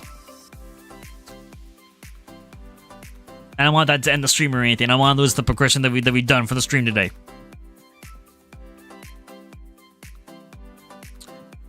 If you want to see it, it's right here. There it is. There's the Big W emote.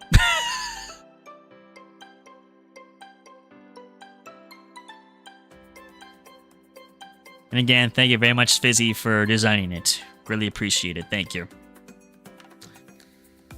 So there's that.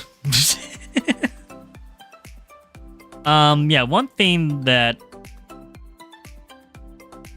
Well, we'll get into another aspect of the story in a second. But I love the idea of the Han Moon. That they had to keep it...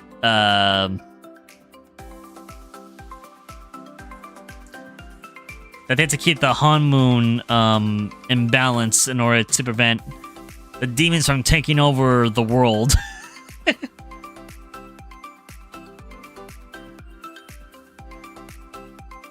It's like the Stranger Things version of the Upside Down. Where they have to...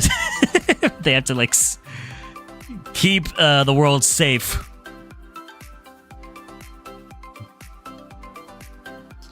What's this, Syhr? What'd you think about my doodles, though? The doodles were very cute. They're very cute. Golden, yes, you did see the cover for Golden there in the slideshow.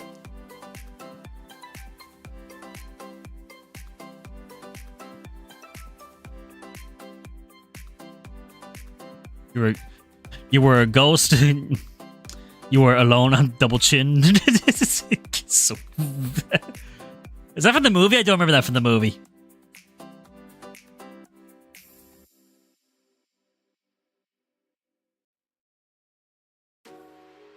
Was that in the film? I don't remember that being in the movie.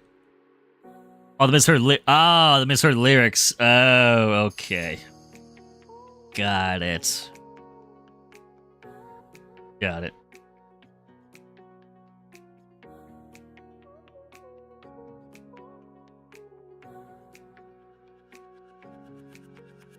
Well, you didn't mishear my singing earlier now, did you?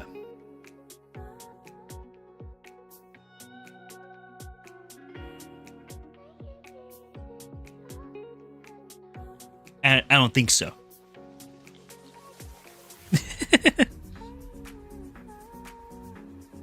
I don't think so.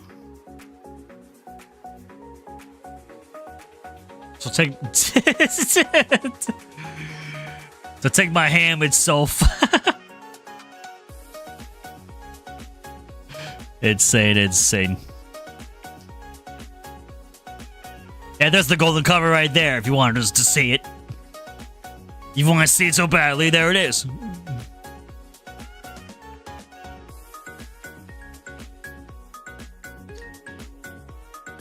And another thing that I gotta mention is that I love the costume design that they have, that Huntrix has for their outfits.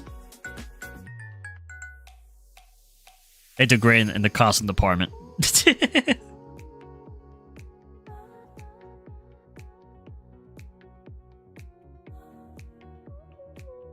Oh. I mean, can't ignore the fact that they have, like, their very own version of the Avengers Tower.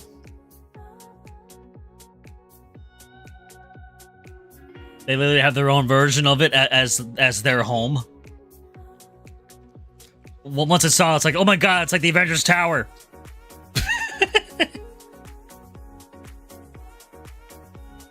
The shape looked so similar, but distinct enough to be a bit more unique. I was like, wow, the Huntrix is the Avengers for this universe.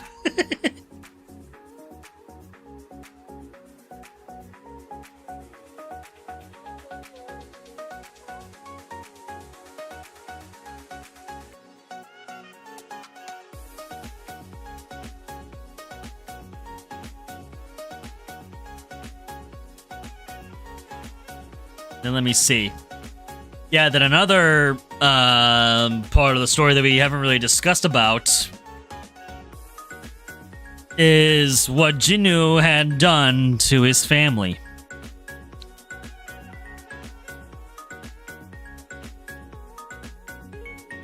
That big reveal that Jinwoo had abandoned his family so that he could live a comfortable life Bad Jinwoo, time to go to the timeout corner. Jinwoo goes to jail. You lose your turn on the Monopoly board. To jail you go.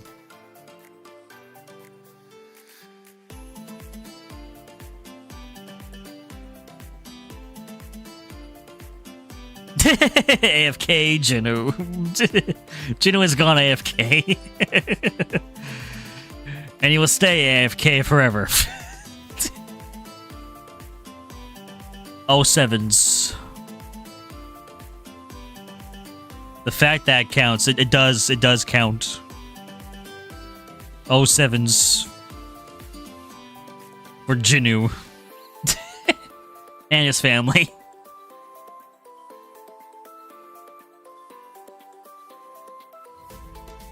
You know, technically it's we're making Rumi sort of go AFK. Well, she kind of needs that. She kind of needs that, you know, in order to help keep the world safe from any more demons from surfacing. Yes, I'm aware from the beginning of the movie. I think I might know what you're referring to because I have seen a theory going around about a scene in the beginning of it. Did that girl look like Jinwoo's sister? It kind of did. It kind of did. Yeah, the people are theorizing that the woman and the girl in the beginning of the movie could be Jinwoo's mom and sister. I mean, there could be a possibility.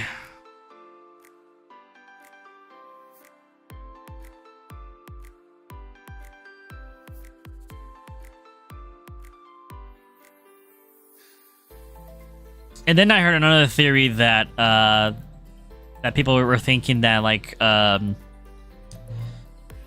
be the tiger and then Magpie the bird are also representations of his mom and sister, but in a spirit form. That's another theory that I heard.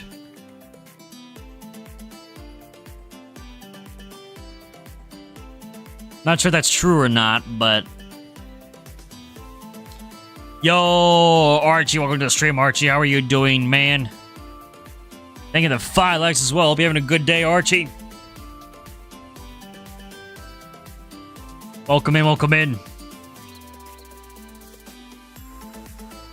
I gotta show this real quick for Archie as well. Archie, we got a new emote. Big W. It's now available on Discord and on YouTube for channel members. Doing good, just eating your nighttime snack after a roast? Ooh, nice. What kind of snack are you having?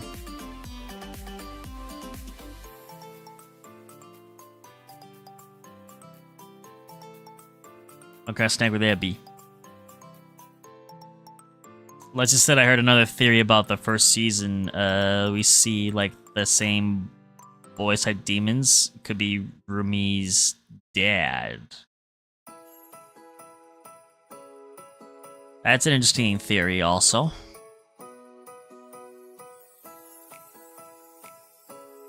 Or is Rumi's demon? Huh. There's a lot of theories going around when it comes to K-Pop Demon Hunters, and it'd be interesting to see if any of them do get addressed for the second. If they do intend to make one. I can't see why they wouldn't after all the success that this movie has had. Or just says, honey tandoori chicken with rice? Ooh, that sounds good. Chicken with rice is always good.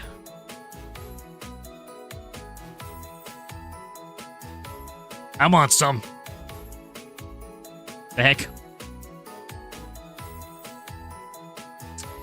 I agree, Leslie. It does sound good. It does sound good. Archie says never go wrong with it. I'll have to try it sometime then. I'll have to make a side note of that.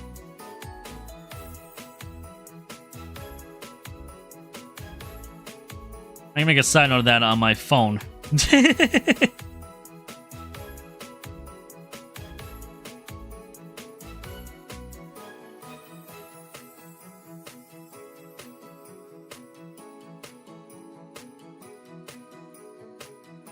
Sounds delicious.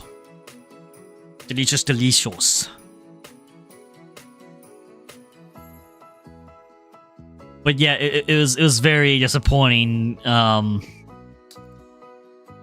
seeing that Jinwoo would abandon his family in order to want to live a comfortable life in the kingdom. Welcome back, Alessia. Welcome back to the stream, to the podcast. So Jinwoo did deserve to serve Gwi-Ma for all those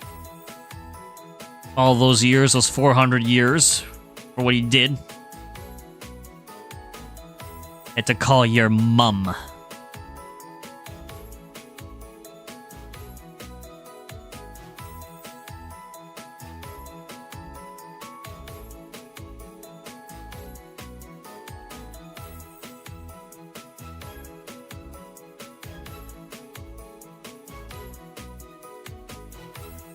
Yeah, so it makes me. There's so many thoughts and theories about like what could happen if they do a sequel, and if they somehow go deeper into like Jinwoo's family, but like what could have happened to them afterwards, like when he had done that.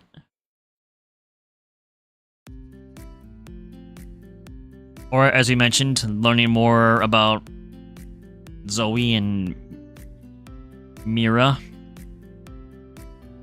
Like, have them be the focal point and focus for the sequel. Or go the Celine route with Rumi. And then also... if anything, I feel like definitely more background about Rumi's dad probably would be the main focus of a sequel if they did do one.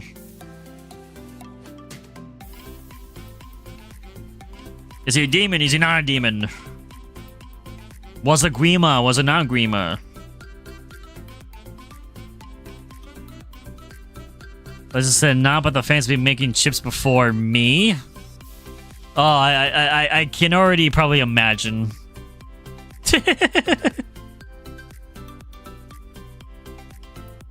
Of course, there's let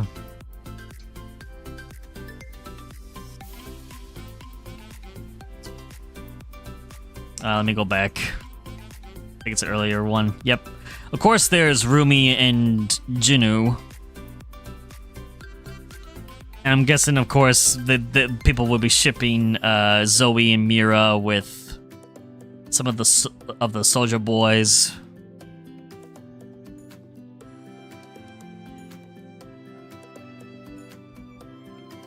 I can't imagine what the other shipping could be, because I feel like some of them probably would be cursed.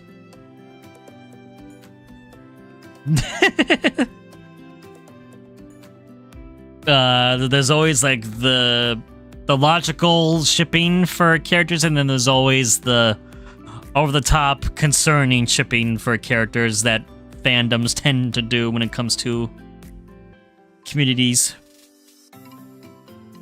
Zoe and Baby, romance with Abby and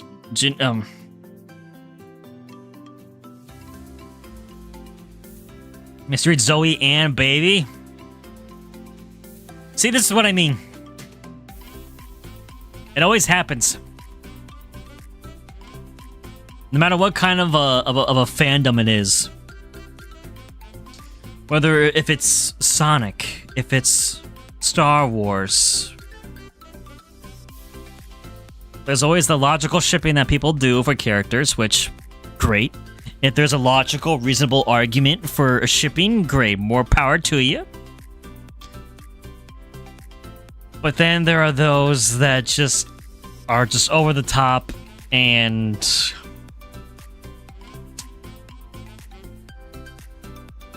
dare I say ridiculous. That don't make sense. It should not be a thing. But yet it's the internet, so it's gonna happen anyway.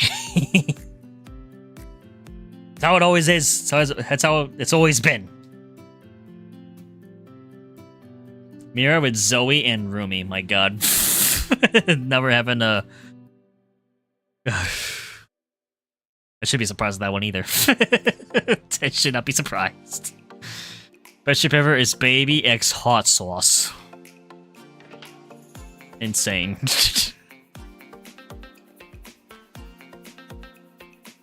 Are there any ships with Bobby at all? Probably not. I feel like there would probably be some that would include Bobby, and that would probably... those would be under the ridiculous category. No? Well, good. Haven't heard of any? Yet. Keyword yet. I have a feeling that maybe at some point may change. Maybe it's an iPad key 100%. 1% iPad, 0% mobile phone kid.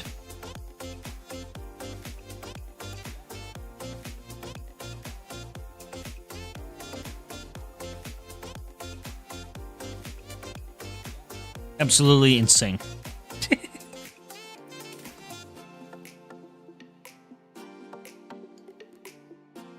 Yeah.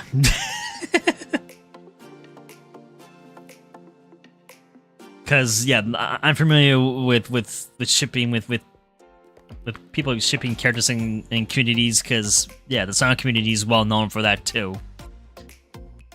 People do it with Star Wars, also.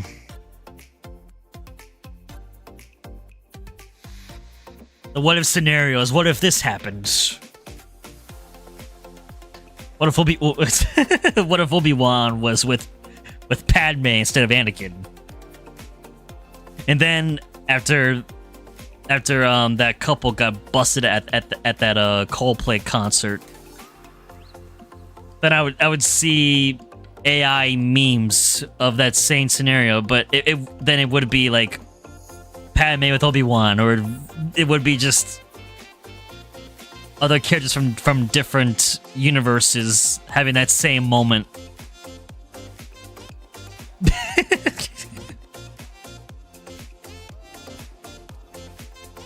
It always happens. It always does. I'm not surprised. Not at all.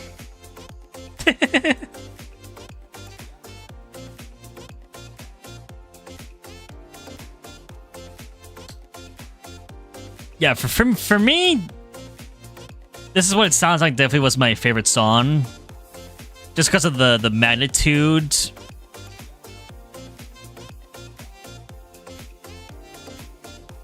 You hear me out, Gra? Are you saying that we should have a hear me out stream?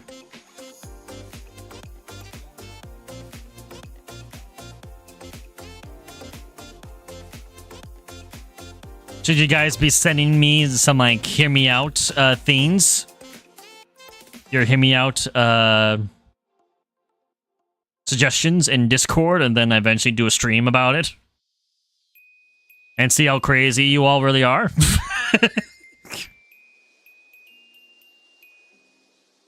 Your idol was Pete, though. It was a good song, too. It was a good song. You grab Baby's lyrics.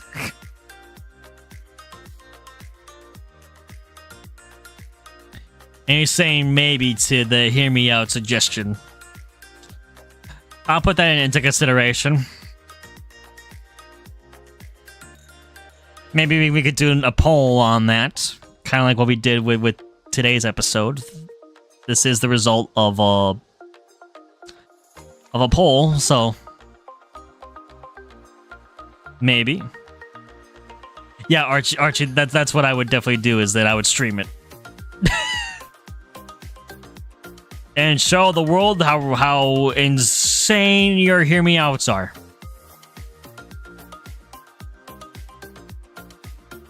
Mine are always logical and reasonable.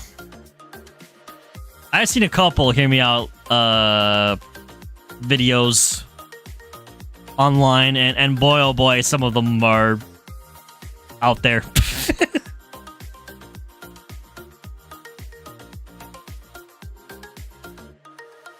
Like, one of them involved an arachnid lady, and I definitely know Alessia would hate that one. For sure.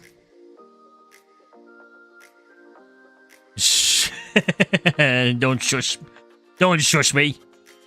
I'm the captain of this cabana.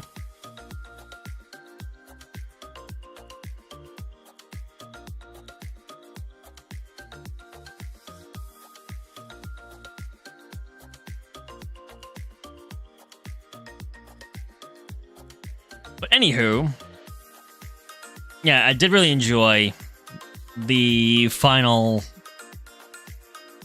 confrontation and final battle scene for this movie, with just the scale of it. The fact that everyone's souls were going to be almost taken away by Gwi-Ma. And the soldier boys had like one. But then Rumi decides to come back and sing her heart out and be her true self. And with the power of singing and love, they overcome and won. Unless this is my hear me outs are valid. We shall see. But maybe valid in one's eye might be invalid in someone else's. We shall see.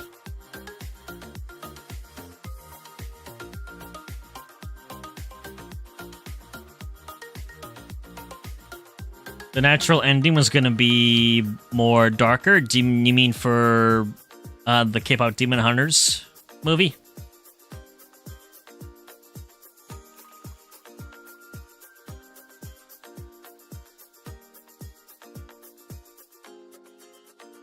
Was it like behind the scenes featurette of them discussing about what the original ending was going to be?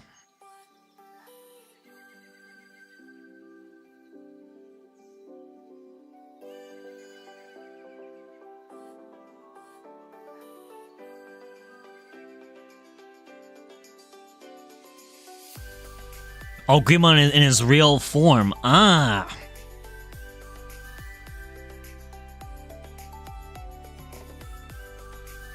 Gotcha. And that also makes me think that maybe somehow Gwi-Ma may return for a sequel.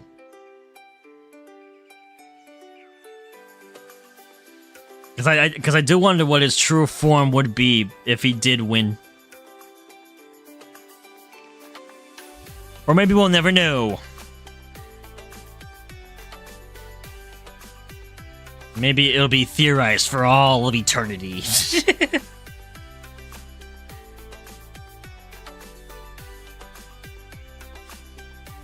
We will never truly know.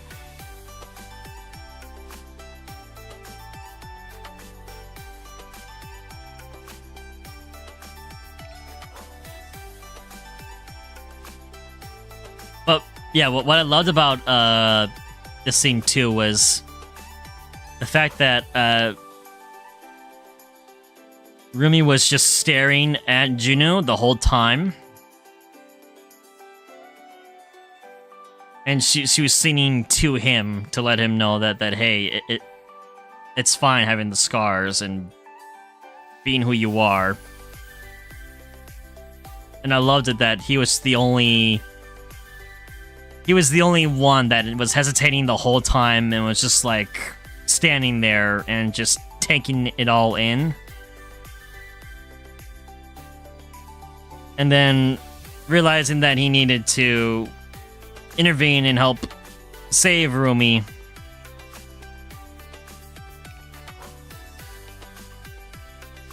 And that's what he did.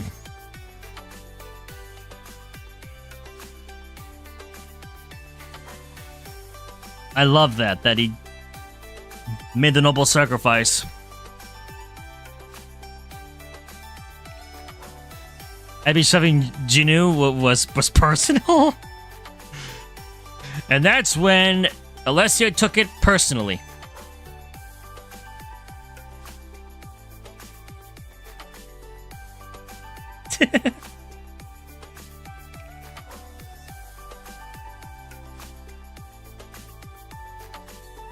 But this is what I mean of like what's been lost in like Western culture when it comes to movie making in Hollywood is they're just so caught up in making terrible shows, terrible movies, just to self-insert a political message or idea. And they think that that's going to be good entertainment when it's not. And I loved this story with K-Pop Demon Hunters since it was just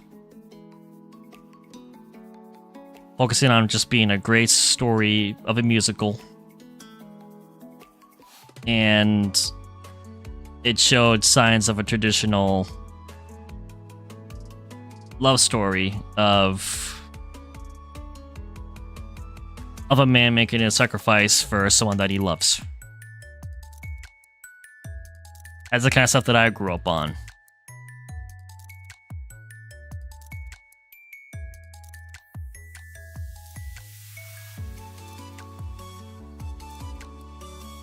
With being a gentleman and being that knight in shining armor and making the noble sacrifice and doing what's right. But unfortunately,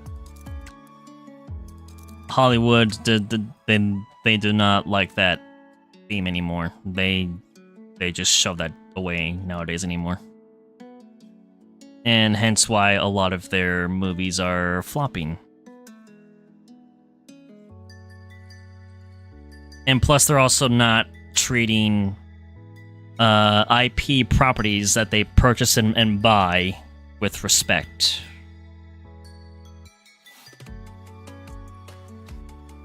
Because there's a huge difference when you... I'm going off into a tangent here, but just bear with me. Is when you respect an IP such as Sonic the Hedgehog, you respect the source material, you respect the characters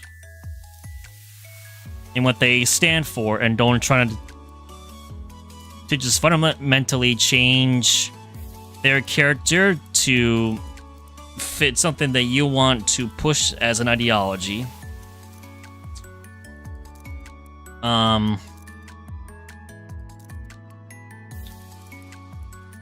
And you just stay on point to what made the IP great, the characters great, the story is great, and you convert that into a movie format, and boom, you get a success like what the Sonic trilogy has been. But then you have things that Disney has done with Marvel. Well, Disney at first was doing great with Marvel, and then they kind of flopped after Endgame. And then what they do with things like Star Wars. There's been a few good things that they've done, like Andor, Rogue One, Mandalorian.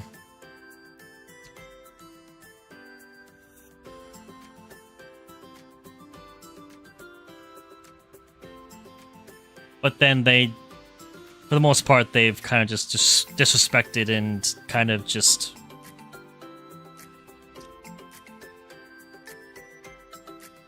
push what made the IPs great aside, since they now own the rights to it, and they're like, oh, we know better than the original creators of this. This is what it's going to be now. And that doesn't sit well with fans.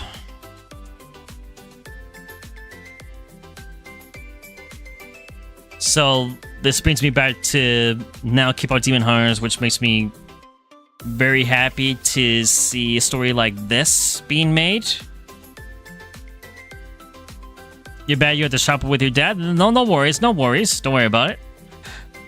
I was just comparing like what it is like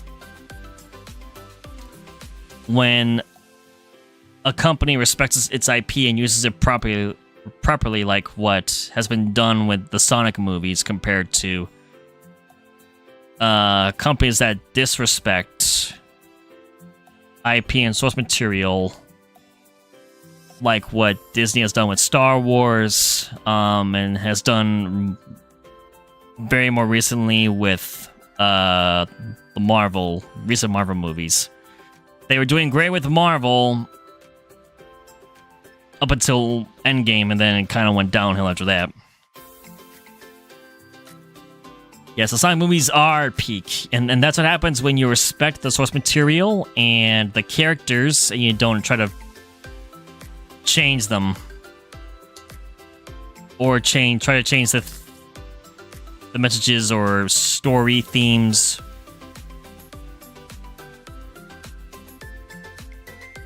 To fit into some kind of political message that you want to make. Entertainment's meant to be entertainment for a reason. It's meant to be in a way for people to escape.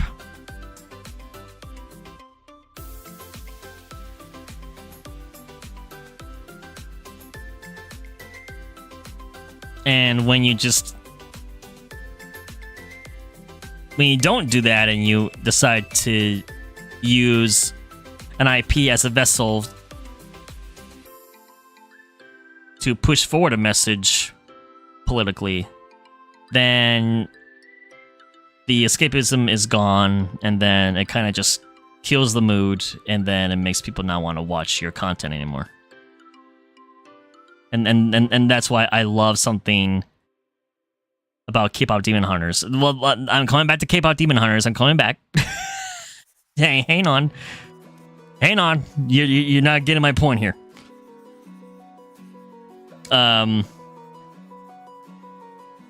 Is that this is what I love about KPop Demon Hunters is that it doesn't try to be overly political. It just is a fun musical, and it has a great story. You guys are 2%. And you should rank all the songs. Oh, jeez. Was that a motorcycle? It was. They went vroom by my house. Jeez.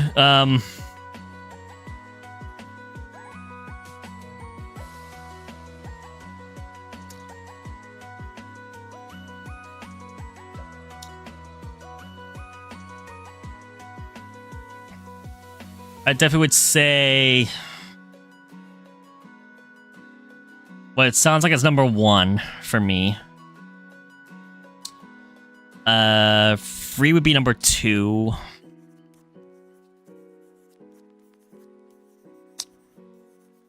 Ooh. This is kind of where it gets a bit more complicated. All the songs are good, but it's just not gonna be hard for me to like choose which goes where.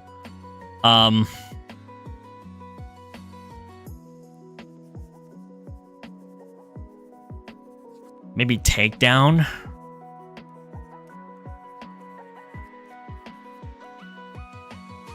Then your Idol.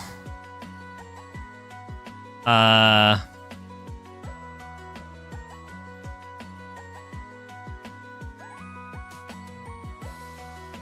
It's Done. I probably have Soda Pop be last. I mean, like, I'm not saying that it's horrible. All the songs are catchy in their own way. It's tough to rank the rest of the songs.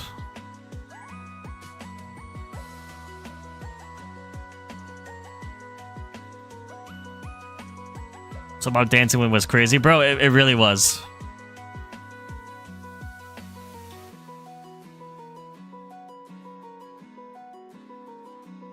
It was.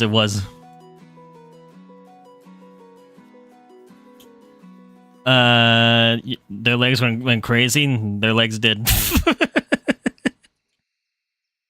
Sarah says, I agree with all my top 3. So that would be what it sounds like, Free, and then Takedown. So that's your top 3, Sarah?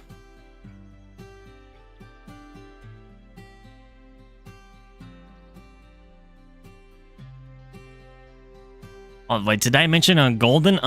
Geez, where I put Golden? I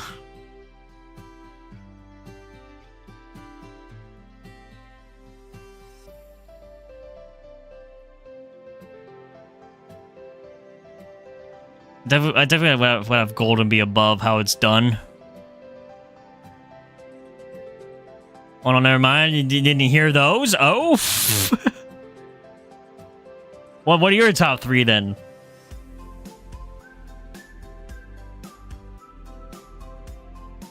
Like Takedown, then Idol, then How It's Done. Gotcha. Okay. That makes sense.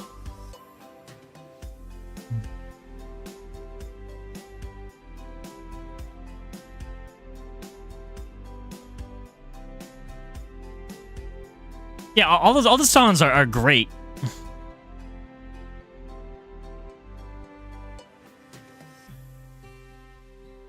It'd just be hard to put them all. For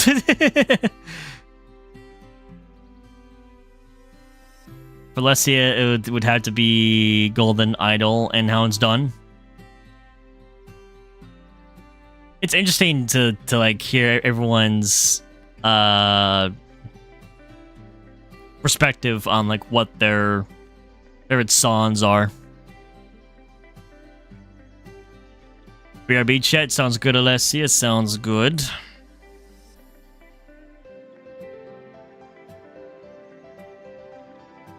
And if they do indeed make a sequel for this movie, I really hope that the story will be amazing. Of course, the animation.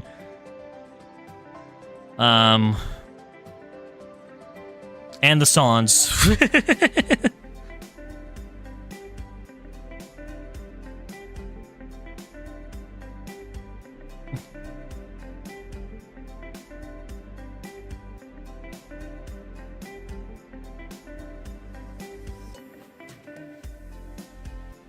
I mean, since it is about being demon hunters, they probably would have to still incorporate the demons as an antagonist for the story plot. So, I mean, whether or not that involves Gwi-Ma, I'm not sure, but or if it involves Celine somehow being the villain. Welcome back, Alessia. Welcome back to the stream.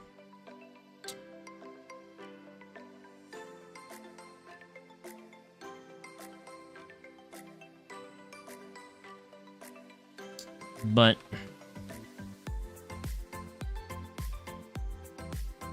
there's a lot of theories and speculation that can be done for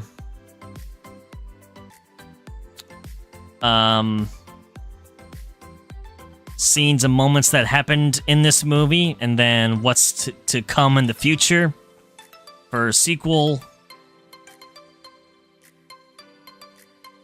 I'm sure there's lots of speculating going on as to what's next.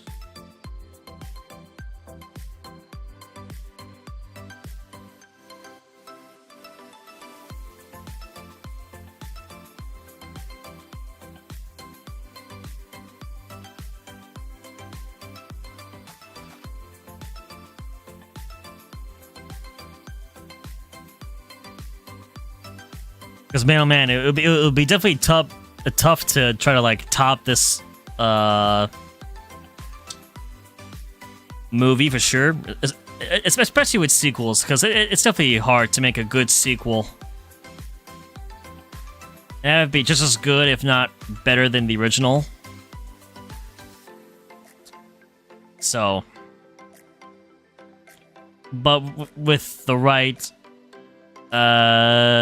songs, the right story, and staying true to what they've done for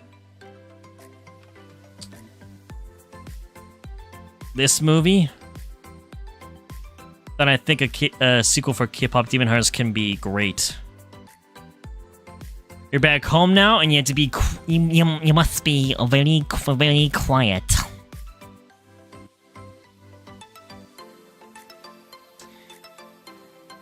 Alessia says, "Hear me out." Okay, so number 1, golden.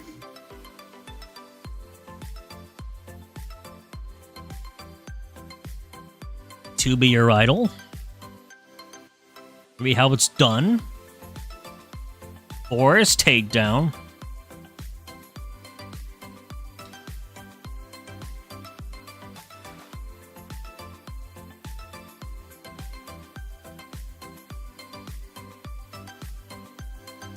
What it sounds like. Oh, the stream elements, no! Oh no. Oh no.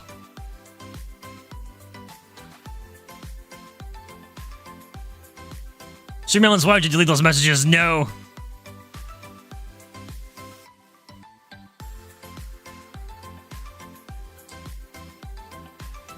Let's see, can I type in chat?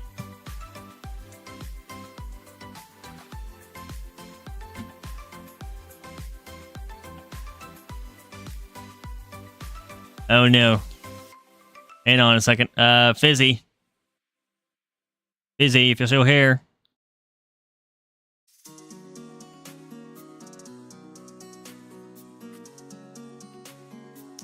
Oh no. Stream Elements had deleted the messages, I guess, is like potentially as spam. Oh no. Let's see, can I type in chat at all?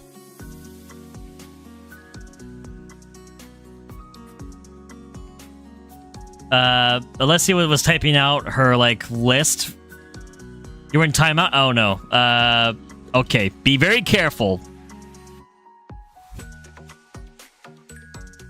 Yeah, so Stream Elements thought you were spamming, so that's why it did it. Well, she was listing out her list for the songs. And she got timed out for that. I would say if you can, try to put it in one message. I didn't think she would get timed out for that.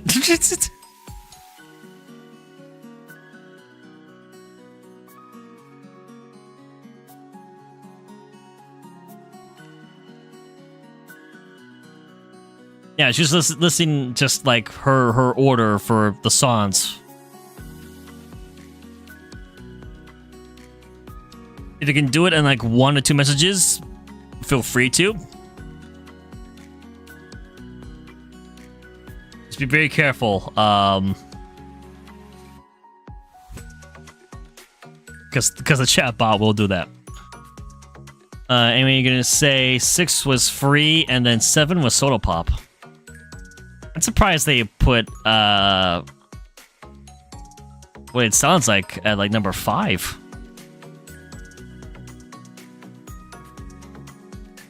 But hey, to each their own. Everyone has their own preference for music. So pop is a banger, but free hits different. Free does hit different. So like that's why I love free a lot as a song.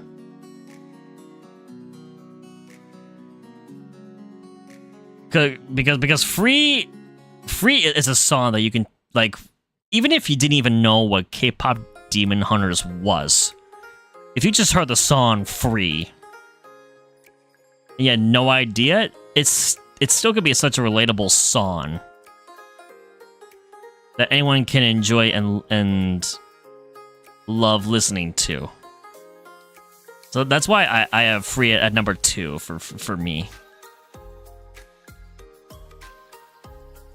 Since it is a love song, and it can be just transcended past K-pop Demon Hunters, and it can be so relatable for everybody on a personal level.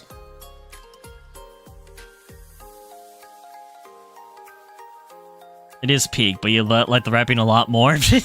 Leslie loves rap.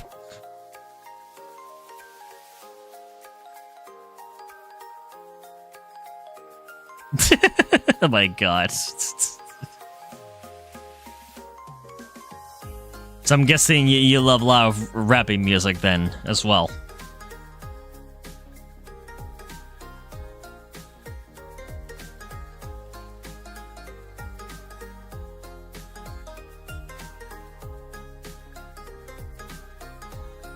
You don't listen to music? What? I mean, you don't. We do, it would be from shorts or just phone, but you don't have like Spotify or anything?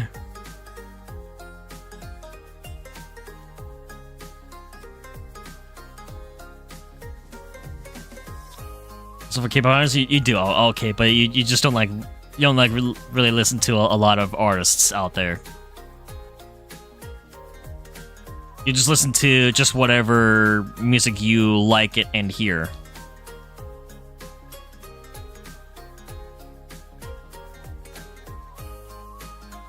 No. Yeah? No, yes. No, yes, no, yes, no, yes. No, yes. Gotcha. You just scroll through, YouTube, play Roblox, and draw. It's a simple life. And talk to us? Aw, well, thank you for being here.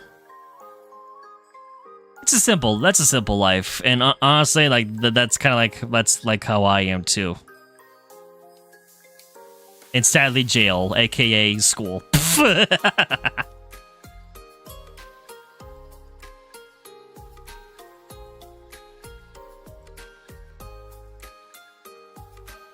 That's crazy. Crazy, I was crazy once.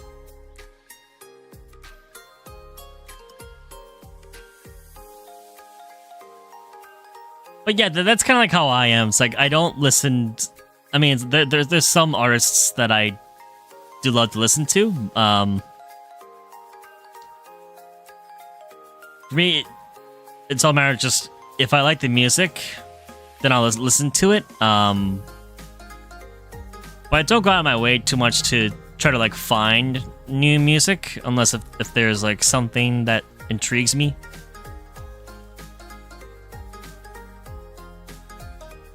I'm a lovely hermit crab on the beach, just chilling and just being in my own corner of the world. You know, I skip at 3 p.m. because they had an extra hour, but there is more breaks and lunch. Well, hey, at least they added time for the more appropriate things. I'd be upset if they added like extra time for other things and didn't include it for a lunch break. I'd be like, there's something seriously wrong here. You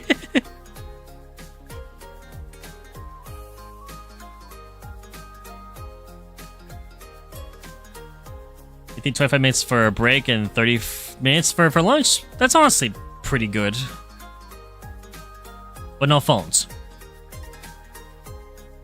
I mean, honestly.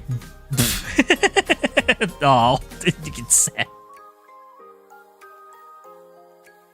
You do need breaks from phones though, so it gets boring.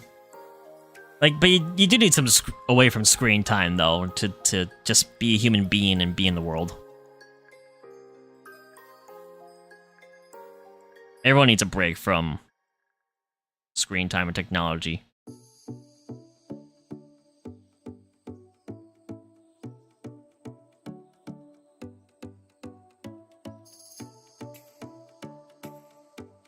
I mean, geez, like, I have a study period in school. In high school, we'd have a study period, and then, of course, lunch. They had 6 formers on their phones. 6 former as in year 12 to year 14.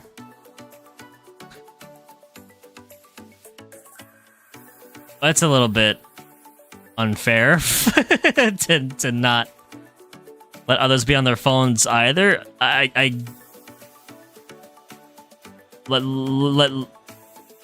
gonna say don't go into like your age and etc.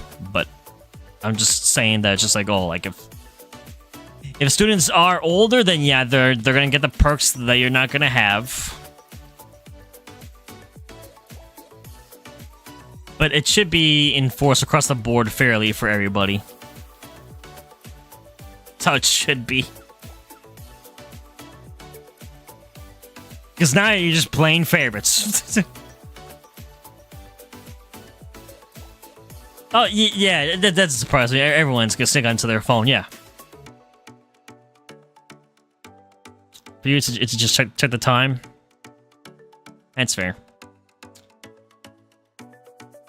Oh yeah, I definitely know that people are going to sneak on their phones and do that. I mean, like, cell phones, like, were starting. I remember when everyone in my class started to have cell phones, and the girls would just...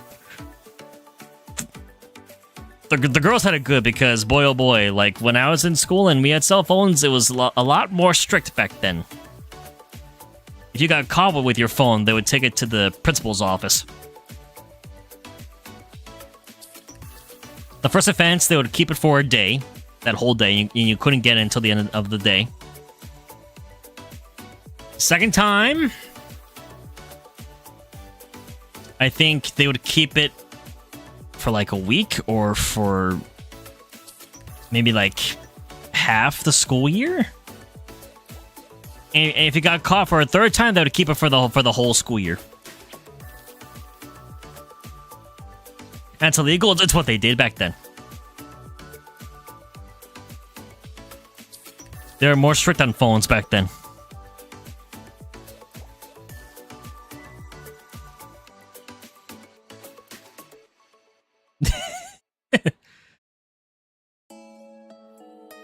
They were a lot more strict back then when it came to phones. So like you couldn't, if you got caught with it out, you were in trouble.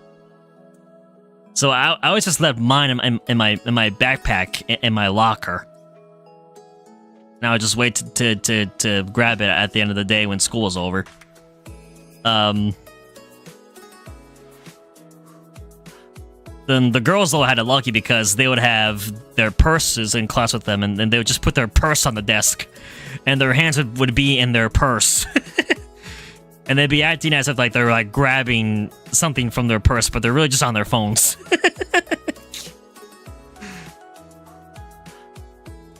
The girls got away with it a lot more.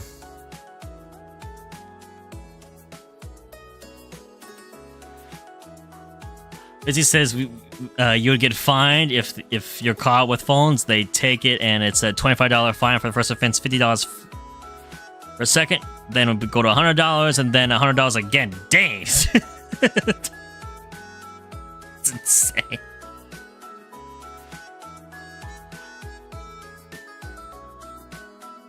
Some schools are more strict than others when it comes to that. Others, not so much.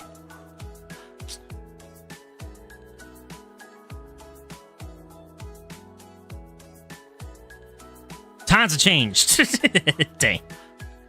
Yep. Uh-huh.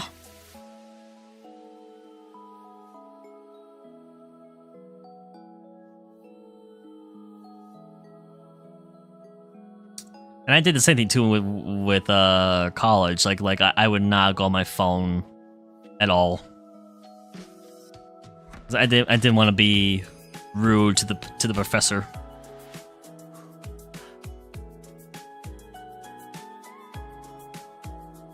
And there are a couple moments though in classes when a classmate would be just outright ignorant and be on their phone or be rude to the professor. And I remember one time, what was the class that I had for the semester? I forget if it's a psychology class or it might actually no. It was a philosophy class. And I think, yeah, the guy was sitting right next to me in class, and he was just like being ignorant, being rude to the professor, and the professor kicked us out and said, "All right, you're having an exam for next class." And boy, oh boy, everyone in the class hated that person after that. Yeah, she made us all leave. Yeah, we were all kicked out, and we were being forced to study for an exam, surprise exam, because one student was being rude to the professor. Yeah, so like that can happen. That can happen in university. If you're being rude to the professor, they will punish. They'll punish the whole class. Just try to set an example. I was like, great. I got to study for an exam now that we weren't supposed to have. Teacher's pet, but different, I guess. I was just trying to just be nice and respectful to to teachers. So I was always on. I got along with all my teachers pretty well. Your dad's watching Wednesday right now. Isn't there a new season for Wednesday out now? And Fizzy's gone AFK. Sounds good, Fizzy. Sounds good. Yeah, I'd had to watch Wednesday. But I've also been rewatching Stranger Things to prepare myself for the 5th season for that. Since that's going to be coming out, I think, what, in November? And then it's going to end on New Year's Eve? New Year's Day?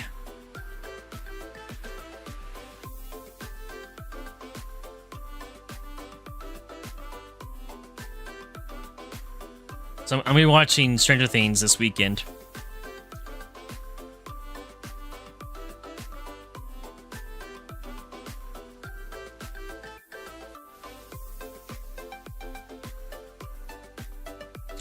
I'll have to look into watching Wednesday, though, when I have the time. KPop Demon Hunters to school and Wednesday.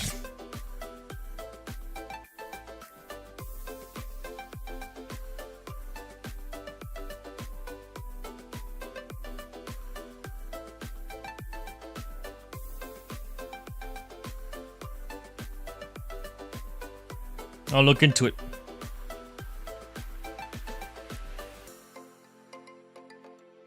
I'm trying to remember. Is there anything else that we even touched on? Yeah, when it comes to K-pop Demon Hunters.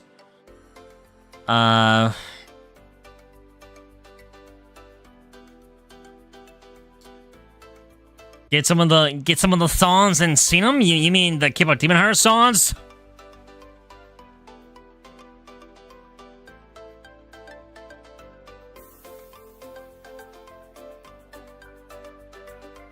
You know me seeing some songs from the K-pop Demon Hunters movie?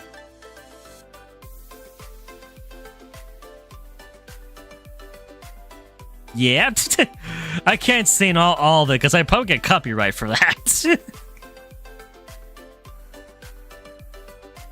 for the end of the stream, I was seeing another. There's always rapping. I'm not gonna do There's always rapping. I can't. I can't rap.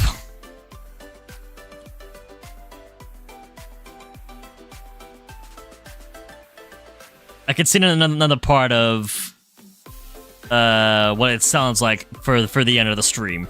That I will do. What was it, Sarah, that you said? I missed it, and the message is gone. What happened? What'd you say? Maybe he's rapping. I'm not good doing any rapping at all. Don't ask me to rap.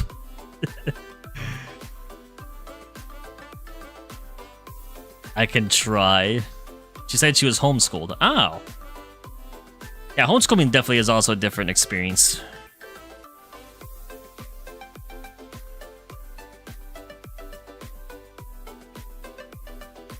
There's pros and cons for everything. You didn't mean to delete that? Okay. There's pros and cons for being homeschooled, versus going to a private school or to a public school. I went to public school, so.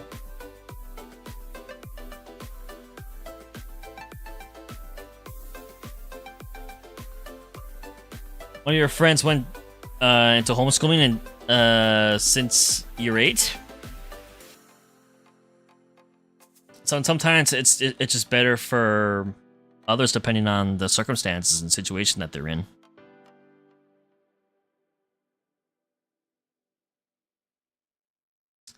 If it's easier for them to learn that way, then that's what you do. Sarah says, my friend was public school until the one and only, oh boy, until COVID hit. Yeah, COVID changed a lot of things, didn't it?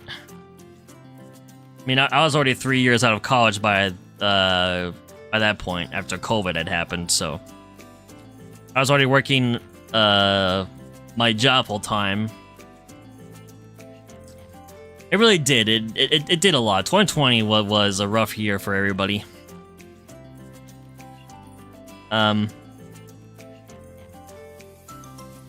With my work, we had to like schedule different days of the week when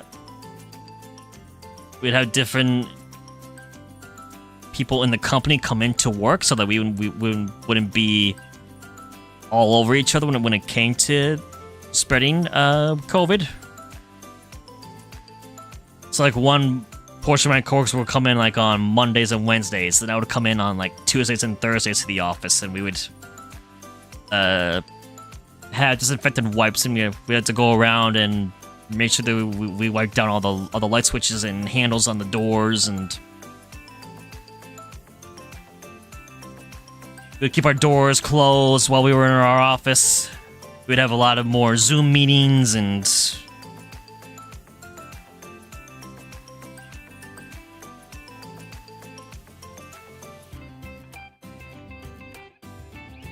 but thankfully we now been back in the office for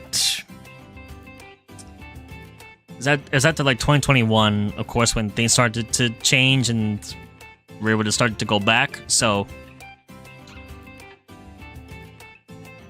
we've pretty much been back to work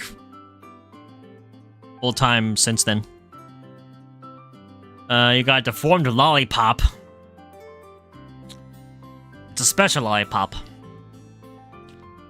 Sarah says, I wear glasses, so the mask protocol... oh, yeah, because your glasses would get foggy.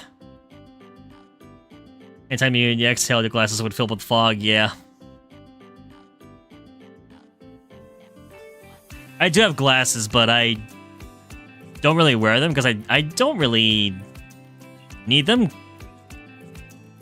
That probably would change years down the road, but... for the time being, my eyesight's still pretty good, so I don't even use them. But I did use them a couple times during that time frame, so yeah, I can relate to your glasses fogging up. It's never fun. Take off your glasses. You take off your glasses when you put your head down. Well, because they'll fall off.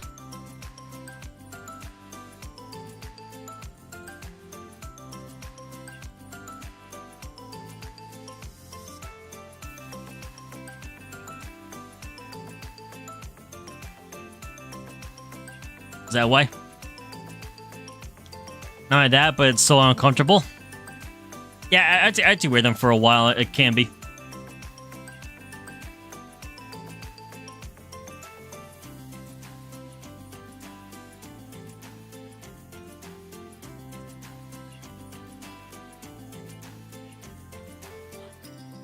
I mean, probably the next time that I go get my eyes checked, if my eyes do get worse, I probably would get new glass frames. Because I'm not the best fan of the ones that I currently have, because mine tend to easily fall off if I do put my head down. So it's Probably another reason why I don't really wear my glasses, because I'd hate to constantly be doing that. Rearranging my glasses all the time. Says does actually have an eye doctor appointment on the 16th. Oh, well, I wish you good luck on your appointment. It says it's hard for you to lay down. That too. You have Kitty with you. Welcome to the stream, Kitty. Hope you're having a good day, Kitty. I wish Kitty could have been a part of the Tuesday live stream for Stray. That was a lot of fun. Sarah was there for that. Sarah had a great time, didn't we?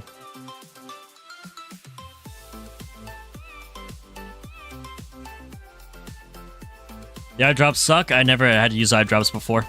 They dilate your eyes, and they always remember. And you always remember them hurting. Oh no. I think we don't have to use eye drops. And Kitty is laying on you. Oh, how sweet. Sweet Kitty. Sarah says, yes, the Stray stream was amazing. It was. I sang the Piano Cat song.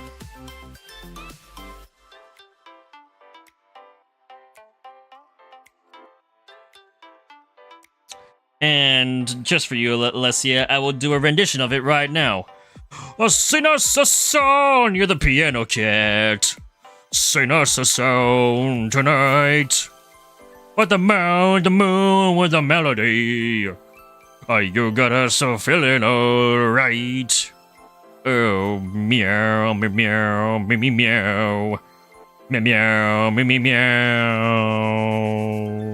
meow, meow, meow. There you go.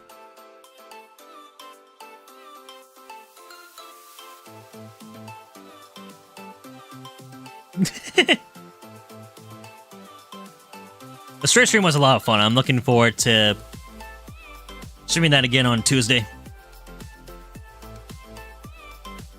It's an awesome game. It really is.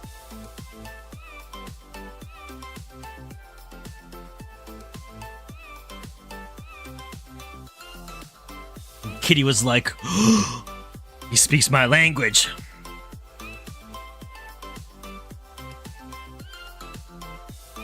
You can communicate with me. Sure can. Or at least try to. I can try.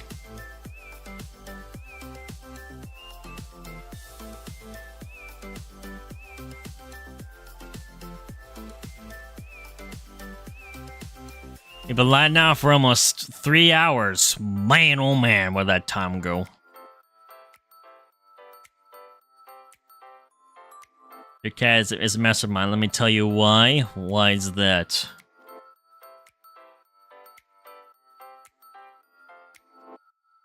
Every morning, your mom gives you cat some soup. Ooh, some good soup. What kind of soup? Oh, but yes, thank you very much. Oh, we good? We good? Okay, we're good. Apologies for the brief connection interruption there, but we should be all good now. Sorry about that. We should be good now. Yeah, that was weird, but we should be fine now. Apologies. Okay, so you said every morning your mom gives your cat some soup, and the second she finishes and sees others coming down, she meows at them like, human, give me soup. Would it be chicken noodle soup?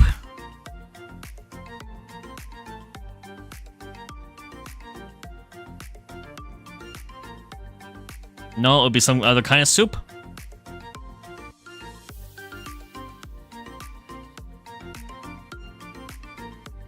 Trying to think of other chicken soups.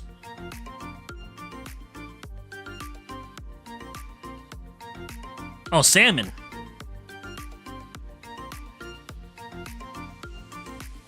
A chicken and salmon soup. Ooh, no wonder the kitty loves it so much. That's your dad. No wonder your cat loves it so much. It's the first time that I've heard a cat loving soup. This is a first for me.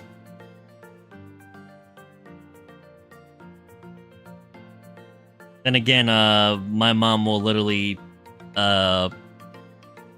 cook scrambled eggs for Chloe.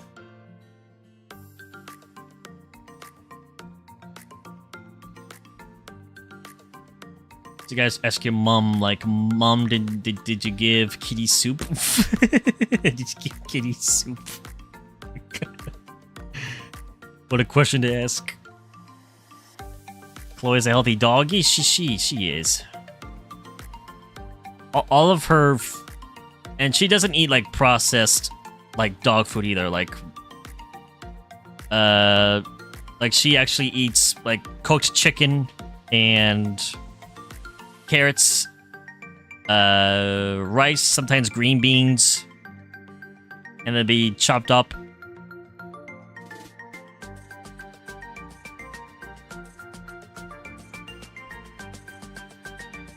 Yeah, she eated green beans. Not brown beans, but just green beans.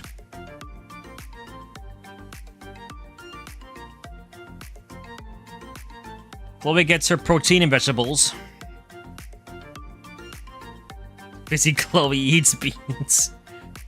Just green beans though, not brown beans. It's the point that counts. Okay. And someone wants to know what Kitty's name is. Says, wait, Syhr has a dog? I do. Her name is Chloe. She's a Cavalier King Charles Spaniel.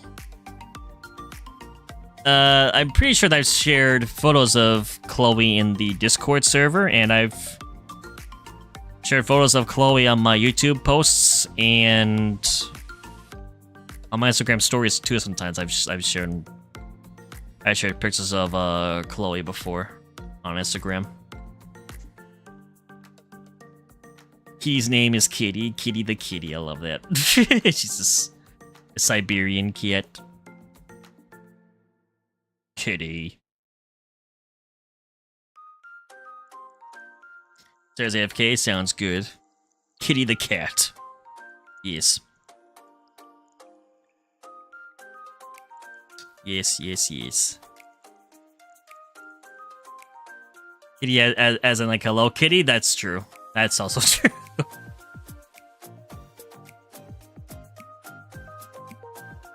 Everyone knows who Hello Kitty is.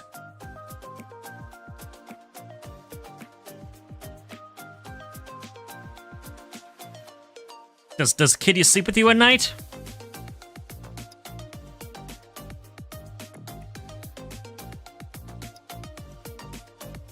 Which she's kind of doing though right now. It sucks to be on your side. Yeah? Aw. I mentioned on the Stray stream that one of the cats that I had, his name was Seamus. And he was like my best buddy. He would... Literally every night, it didn't like matter like where he was in the house, he would always come to my room.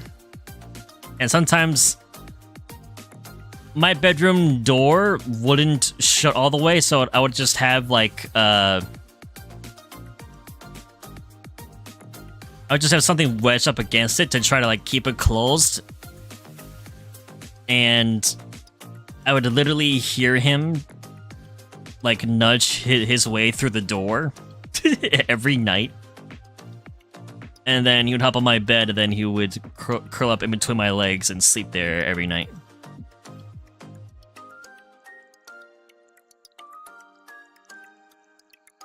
Your cat's usually in your mom's room? Aw. She loves the mom's room because the mom's room is fancy and demure.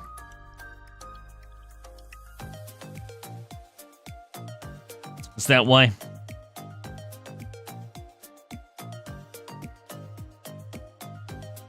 Our room seems, well, we're not gonna lie, that it is though. There could be for both those reasons why your cat loves that room so much.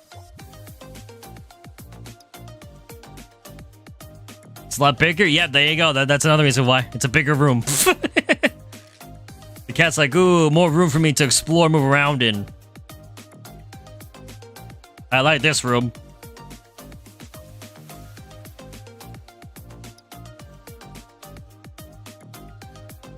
Cats be like that sometimes.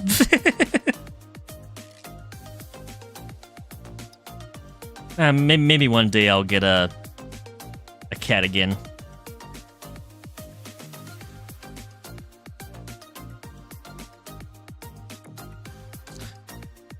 I also would love to get my own dog too, and that would be a beagle.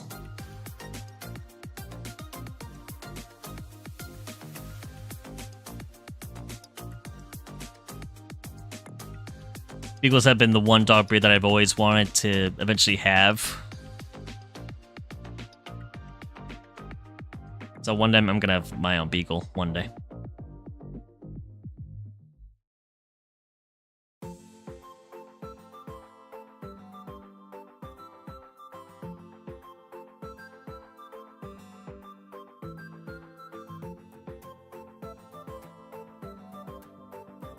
I'm trying to think if there's anything else that we have yet to discuss and cover when it comes to K-Pop Demon Hunters. I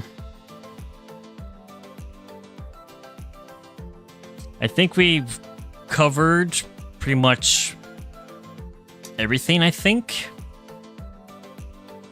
Oh, let's just say when I used to live in Romania, your cousin would bring his dog with him to your apartment. And at first, your cat would slap her. She was a puppy. Oh, the poor puppy. But as time went by, she started to sleep with her. Oh, they became good friends. The cat was being like her mum. She's like slapping the puppy on the face, like, stop. You're being chaotic. You're being annoying. Stop. Calm down.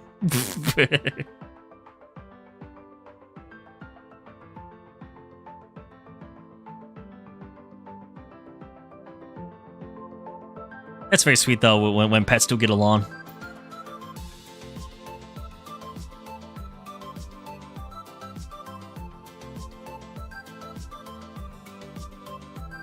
That's what you always hope for, because sometimes pets don't get along.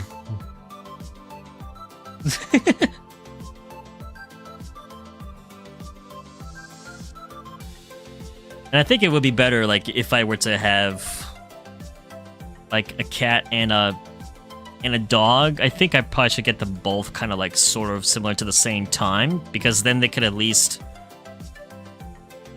like grow up together, and that probably would have them develop a closer bond, and they would get along with each other much easier. Because when it's the reverse, if the cat's fully grown or if the dog's fully grown, and then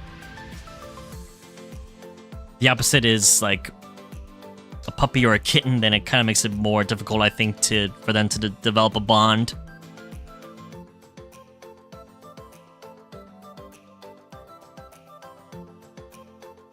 Your cat, your cat was supposed to be like her mom. Sometimes when you came to their house, she'd be so excited, she would just pee on the floor. Aw, the puppy would get so excited. Aw. The puppy couldn't help it. She was just very excited to see people.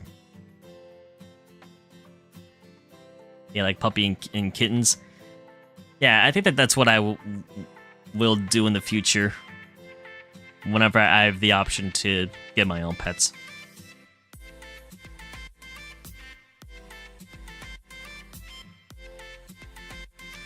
We'll see though. Let's just say for my cat, it was like I see this vulnerable puppy, so I'm asleep next to them. Oh, that's sweet. After I show them who is boss. Yeah, the cats always want to show the dogs who the boss is. Cats aren't afraid to slap a dog and be like, "Hey, knock it off, leave me alone."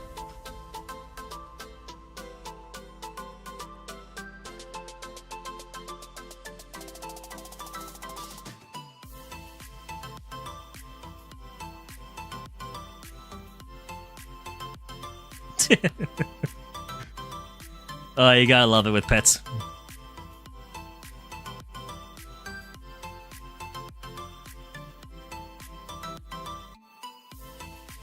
You seen cats dropkick dogs? Like on shorts? That's impressive.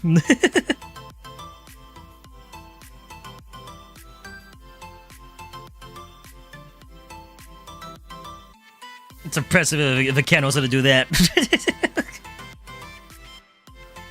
And if they have claws too, that makes it even worse.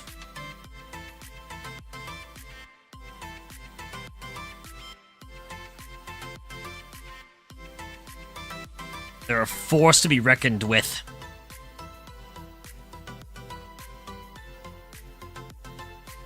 Don't mess with this cat. Heck, I wish I could do that in the Stray game. It'd be cool if you could like swat at things or drop kick.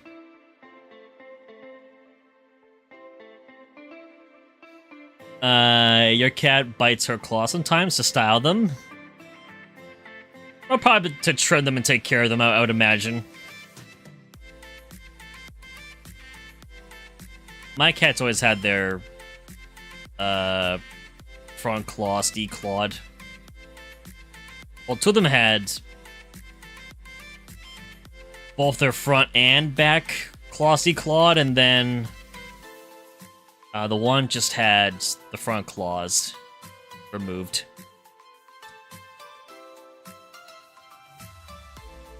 Not even your mom dares to do that because kitty gets fussy. Oh yeah. Well, what I mean by like declawed is that we would like take them to the vet and they would do it. Talk about animals, yeah, why not? It's a podcast. We could talk about a variety of topics. Or just chilling and hanging out, having a good time. Nothing wrong with that.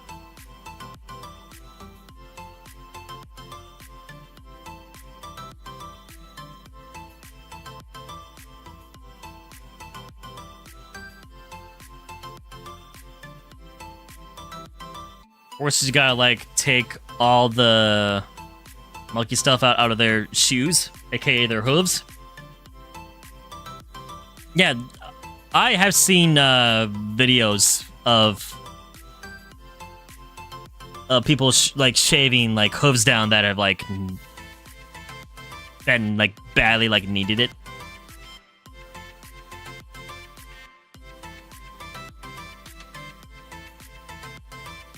Horses need to be groomed too. Horses need all the grooming that they can get. They want to be comfortable and happy. They gotta do the same thing too for livestock, for cows also. You gotta do that too.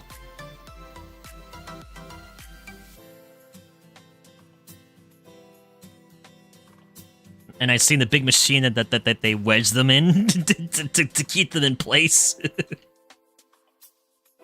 So that they don't move or escape or try to hit them.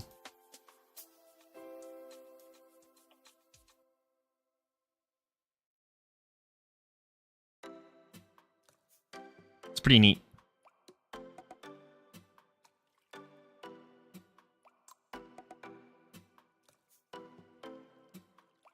Yeah, I'm trying to think, is there anything else that we have yet to cover and discuss about when it comes to KPop Demon Hunters? But I think we've covered everything. And thank you for the 7 likes, everybody. I greatly appreciate it. Thank you so much. It means a lot. Thank you for being a part of today's episode in the stream. I greatly appreciate it.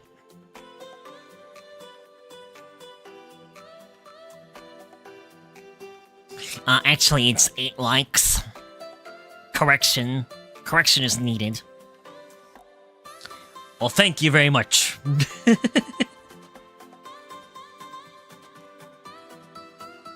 If you haven't subscribed to the channel already, please feel free to do so now. I really appreciate that. Thank you.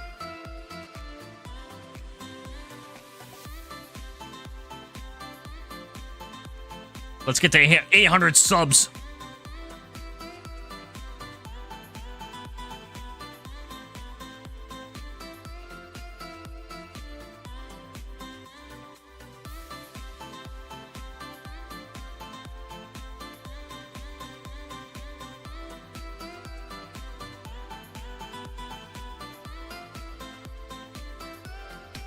What?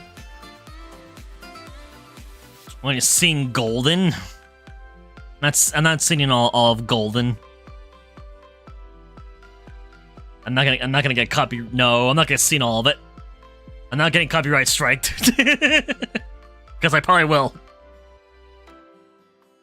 I have to look at the lyrics for Golden.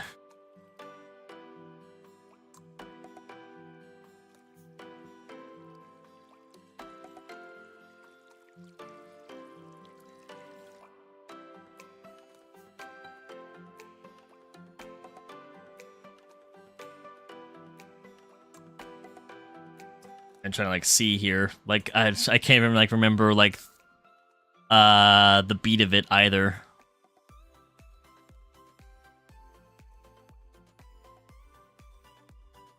I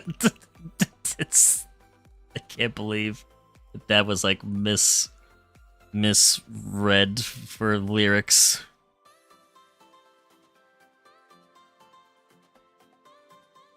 I was a ghost. I was alone, given the throne. I didn't know how to believe.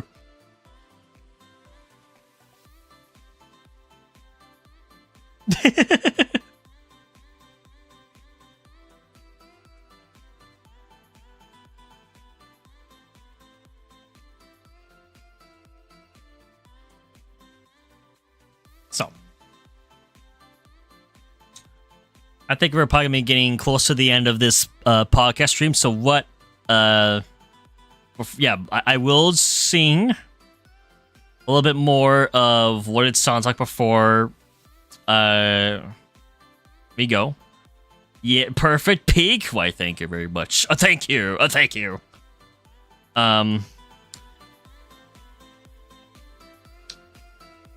So.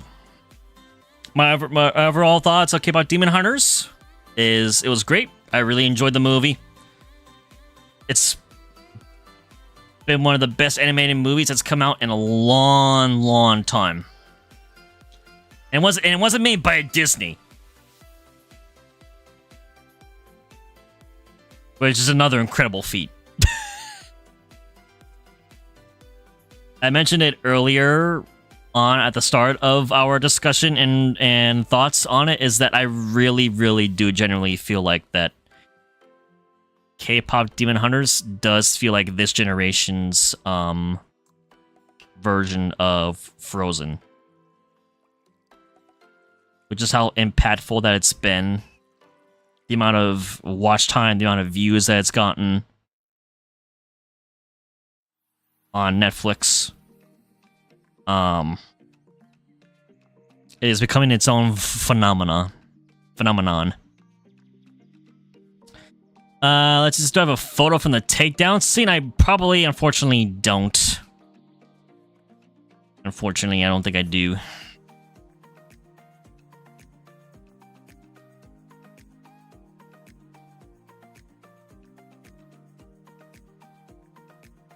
Is there a certain image you want me to get from that? Is there something that we need to discuss or like then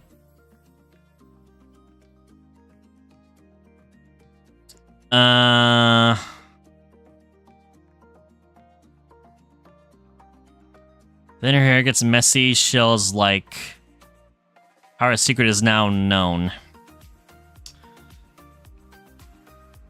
Okay. Let me see if I can find an image of that.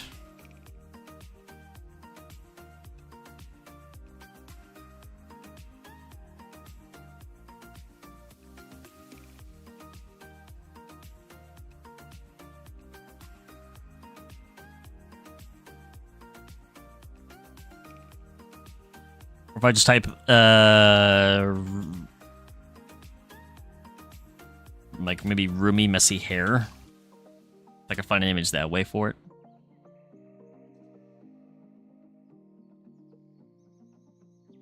Yeah, like when she has the markings on her. I have an image here. If it'll save.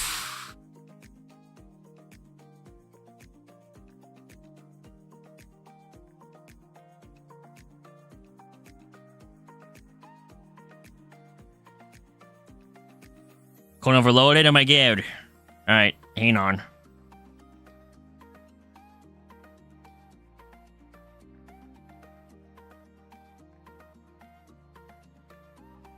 I wonder if it's because of all the tabs that I have open on Google, maybe. That could potentially be why.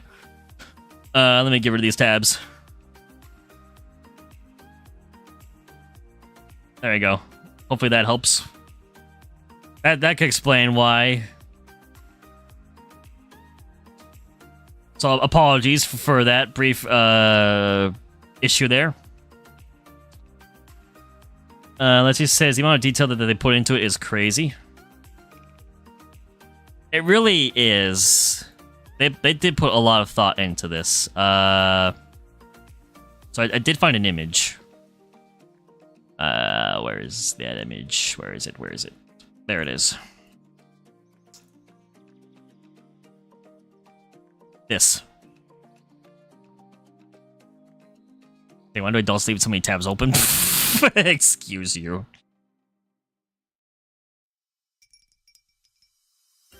I had notes. I had notes ready just in case if I needed to remember something. That's why. That was why.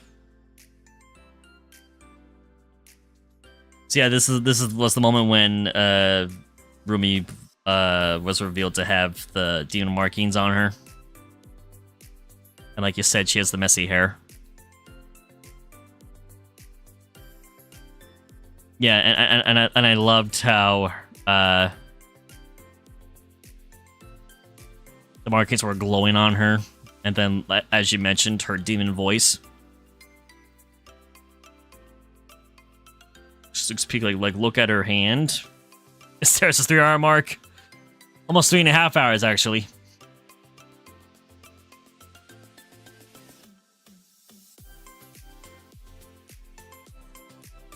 Oh yeah, I could kind of see it.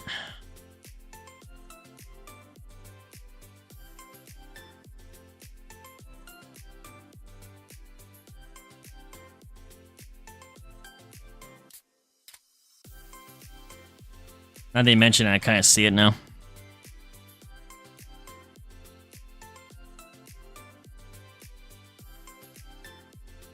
And they did a lot of work on this, and for it to be as successful as it was, and the fact that it had like little to almost like no advertising, also is an incredible feat.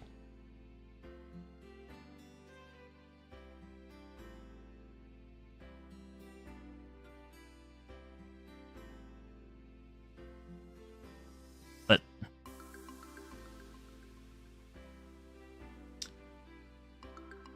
yeah, for me overall, I would, yeah. It definitely is one of the best animated movies that's come out in a long time. And if they do intend to do sequels, then I hope that they stay true to what they've done with the first, and just amplify it for a sequel to give it a really good story. Give it more depth for the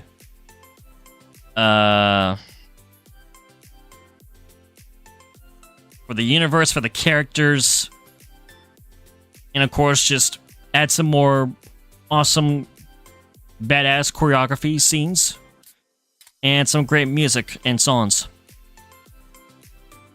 and they'll do just fine. They'll do an amazing job on it.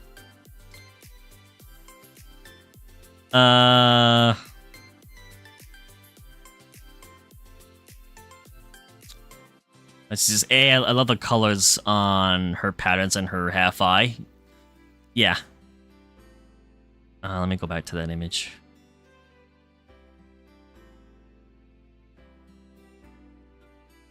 Yeah, it was cool being able to see, like, Rumi as being like half a demon and seeing that side.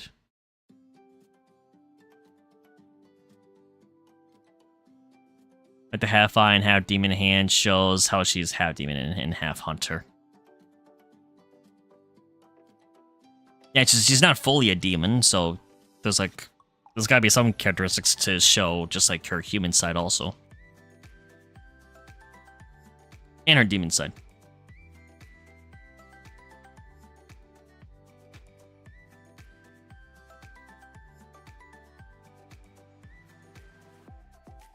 It is fitting that her hand would be purple, and I'd imagine if she was like fully demon, yeah, she probably would be purple. It would match her hair.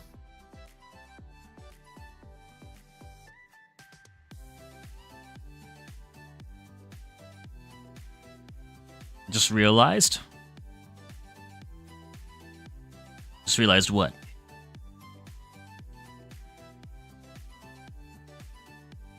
Pants on her face.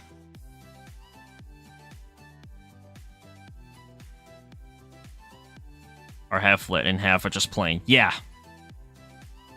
Yeah, there's only a certain amount of pieces of it that are lighting up. And what I like too is that the patterns, I believe, for the demons are all like unique. That not one pattern is like the same. Because Jinu's markings are also like different than Rumi's is. Yeah, half are the hot pink and then half are just like the plain purple, yeah. Since she is half, it's not like fully like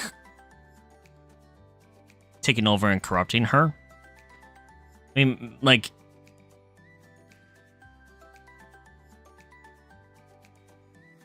if she had, like, let it corrupt her, then that probably would change, maybe? Yeah, Jinu's markings are thicker. And just the shape and how they go along his skin are also just different.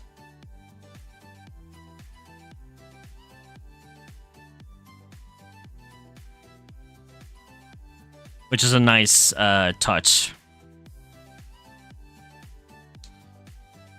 Makes them all more unique.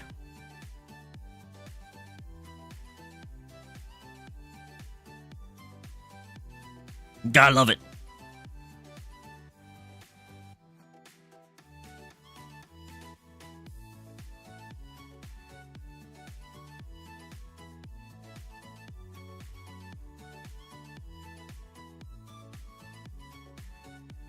Unique little babies. Amazing. So, yeah, if they do intend to make a sequel, then I definitely will watch it. I had a great time. I did get goosebumps with some of the songs, especially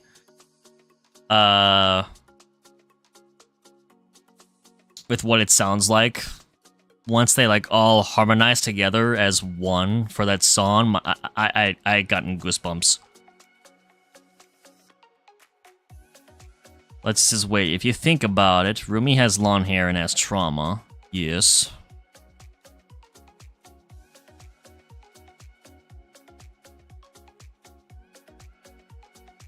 Rapunzel's long hair and has trauma. Oh no. Here comes the Disney connection. Yes.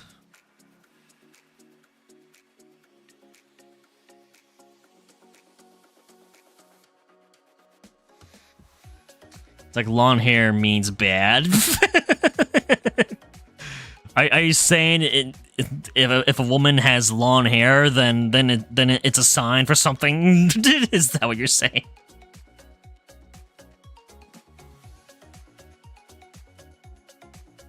don't know what her name is from arcade. I'm trying to think of like in movies.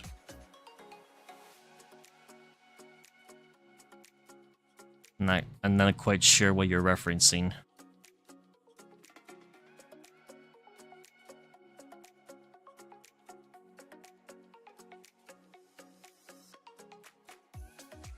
Rumi has the longest hair. Rapunzel has the for this group, yes, Rumi has the longest hair. It has a secret. Is Kimotio? That's interesting theory though. I'm not minding you at all. I'm not minding you at all.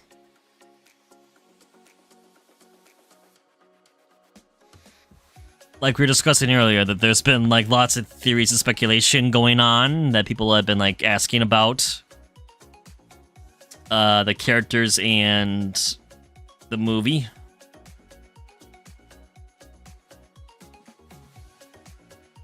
So you're just speculating. So excuse me, there's nothing wrong with that.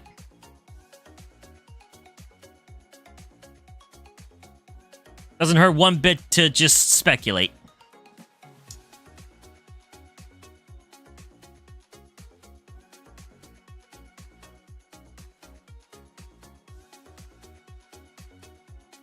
But yeah, if they do intend to make a sequel, I will in fact watch it. It's one of the best animated movies that's come out in a long, long time, so. I gotten goosebumps from some of the songs, so that definitely tells you something.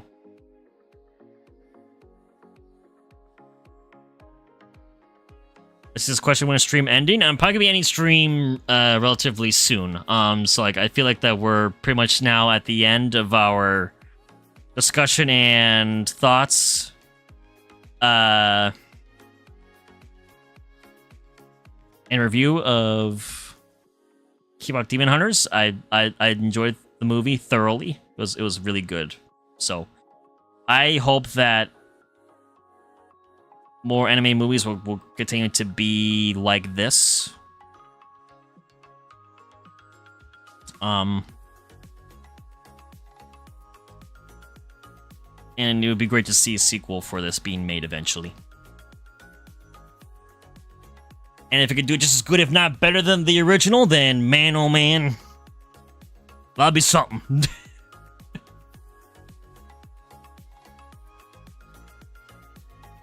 So I thoroughly enjoyed KPop Demon Hunters. It was great. Let's just want to make sure if I know I'll make it to the end. I'll gotcha. All right. Me getting put in the time. You getting put in the time was crazy though. That's one way to make chat. Yeah. Well, yes. There are certain filters that I have in place with the chat bot to prevent people from spamming. But I didn't think that it would time you out for just simply just trying to list your favorite songs. I thought it would take it more for the bot to filter that and time you out, but apparently now we know. So I do apologize for that. That was not meant to happen. I wonder maybe if there's probably... There might be a setting that I could probably change. Hopefully in the Stream Elements bot to have that, like, not time you out. Because maybe it depends on how many chat lines are being, like, used in order for it to consider it being spam. I'll check. I'll check on that in the future. But yeah, just be wary of constantly just listing stuff.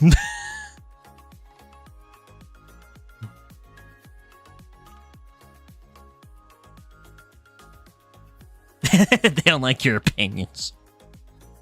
Stream was like, nope, not today.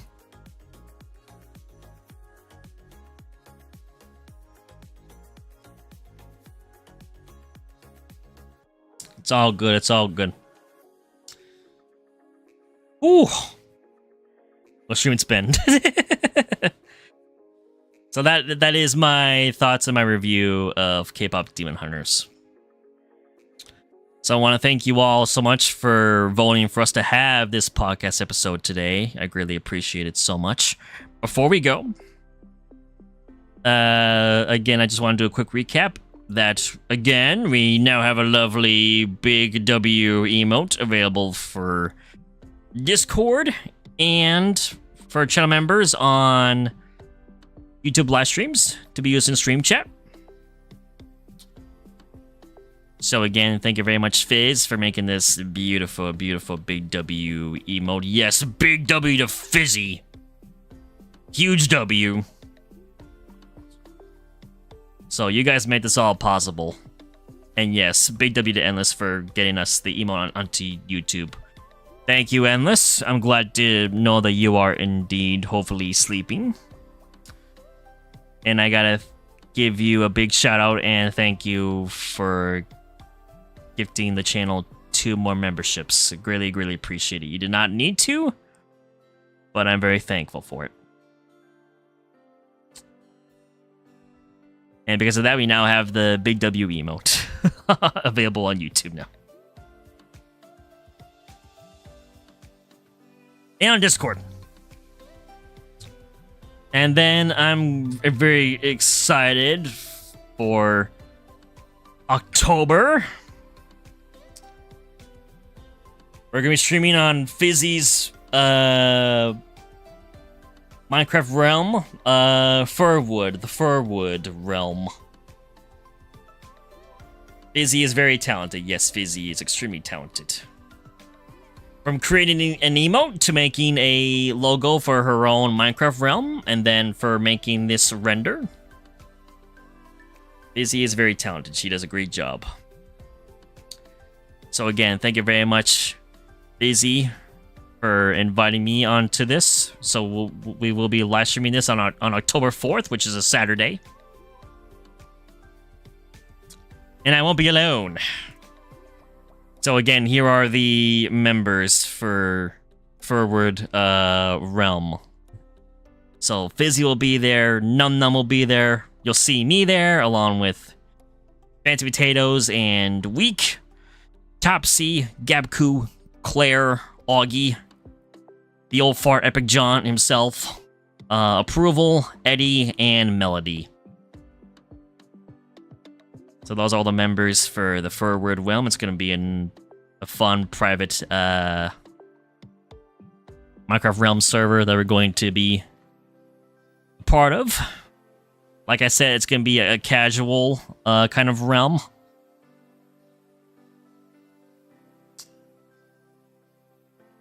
It lets you says, are y'all going to stack each other on a boat?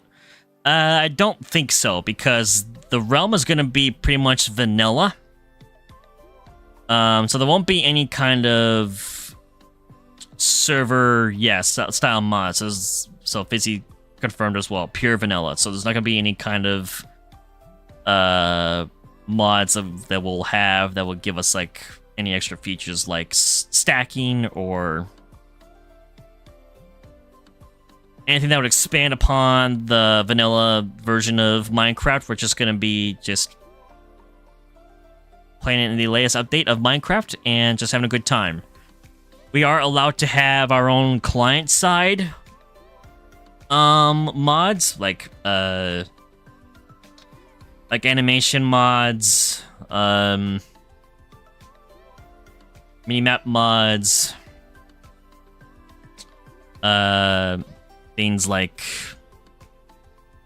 free cam. I'm trying to think of other ones too.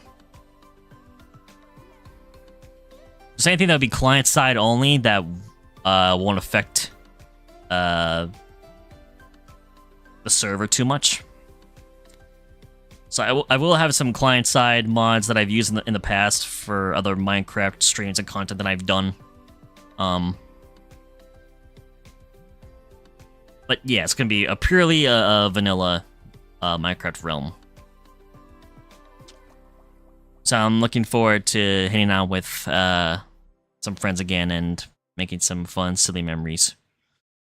So this just got tossed in the bag with everything else that we're planning to be streaming in the next few months. So I'm gonna do the best that I can to plan and stream everything. Because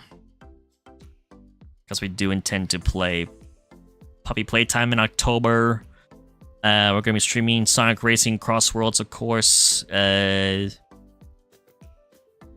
And then Jurassic World Evolution 3 is going to be coming out at the end of October. And then we'll have Stray as well on Tuesdays. Not sure how long of a playthrough Stray will be. Stray might be a short playthrough. We'll see.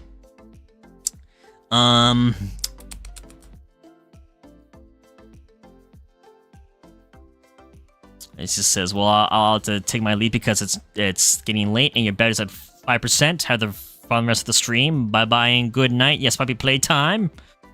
Good night. Well, have a good night to you as well, Alessia. Thank you for being a part of the stream. I will see you tomorrow for the finale of Jurassic World Evolution 2.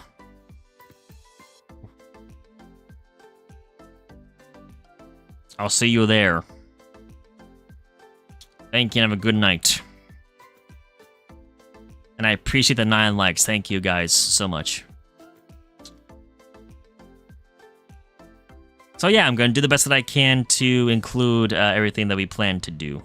Yes, we're going to be having carnivores for the finale stream for Jurassic World Evolution 2 tomorrow. So, bye-bye! Bye-bye, Alessia, bye-bye! So yeah, it's going to be a bittersweet moment tomorrow with streaming Jurassic World Evolution 2. We'll be adding the carnivores finally to the ecosystem park. And we shall just let the mayhem and chaos ensue and see what happens. And that'll be the last stream for that series. Jurassic World Evolution 2 has been a huge part of the channel.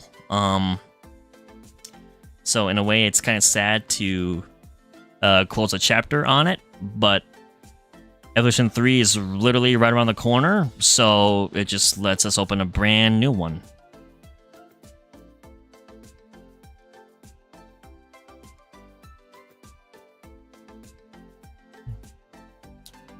So yeah. I shall see how much I can stream FurWood realm. So I'll keep you guys posted on when I plan to do Minecraft streams. We shall see, we shall see. But there's that as well. So, I want to thank you all so much for being here and for being a part of today's episode of the Cabana.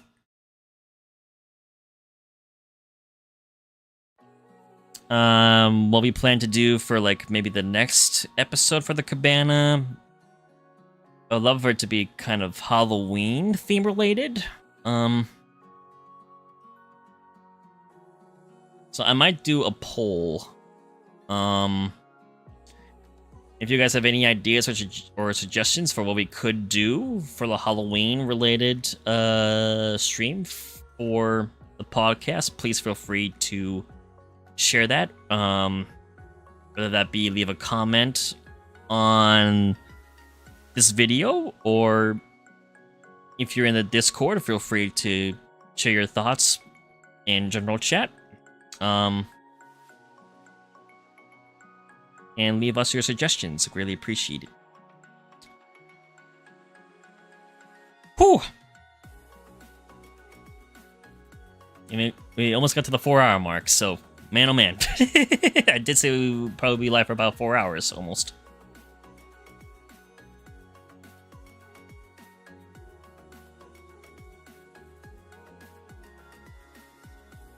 It was an awesome stream. Had a great time just hanging out with you guys. It's fun to just chill and discuss a variety of topics with you guys. It's a great way to just catch up and express my gratitude to everybody, because this is not possible without you guys. Thank you so much.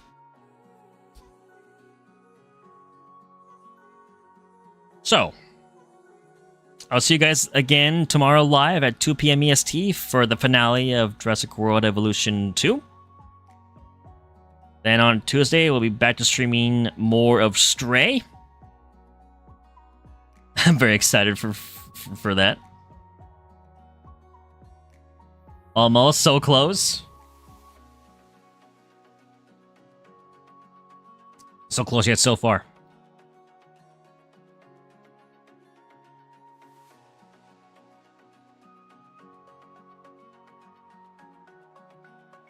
Yeah, I can't wait to continue our feline adventures as a cat and Stray. That's gonna be fun. And I'm very excited for the future. So what's the 4-hour mark? Yes, we are. We are very close. And another thing that I could also briefly to recap on and mention is that I'm definitely going to be spending some more time practicing with Blender. I'm so proud of this thumbnail that I made for FurWood Realms' first episode. I would love to work more on posing.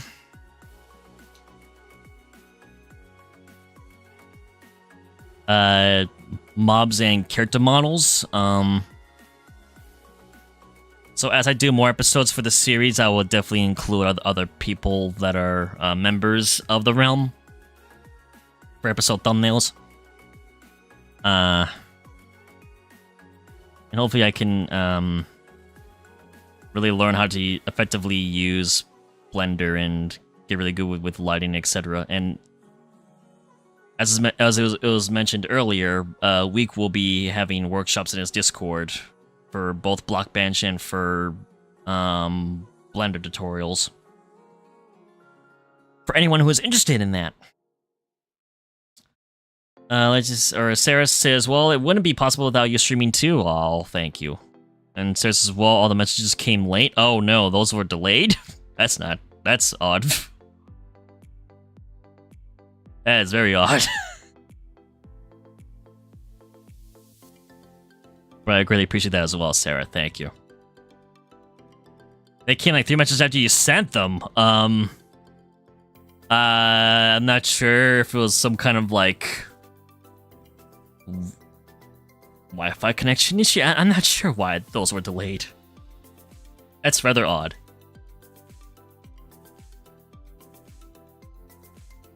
I'm thinking possibly it could have been like a Wi-Fi issue that it like had sent them through, like was trying to send them through, but some kind of connection issue might have happened to delay it. Sarah said, "Wait, yes."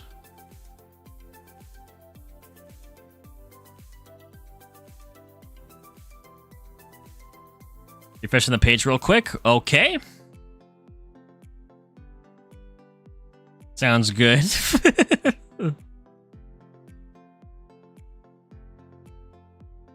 Is everything good, Sarah? Well, it's a little better now. Hopefully it should be. Sometimes if you need to refresh the page, that's sometimes needed. But hopefully everything's fine. We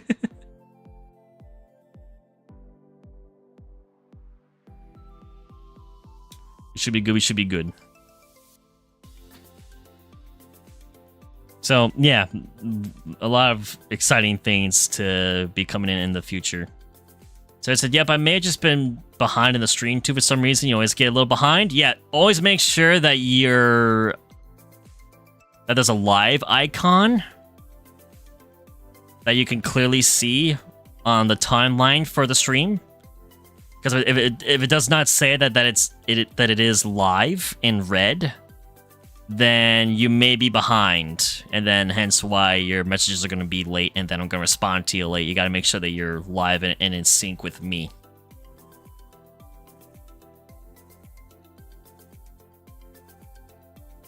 Because that can sometimes happen. Especially if you pause it to go AFK for a reason, then you always got to make sure that it's accurate time. It happens to you sometimes. It happens to a lot of people. It's not just you. I can say that for certain.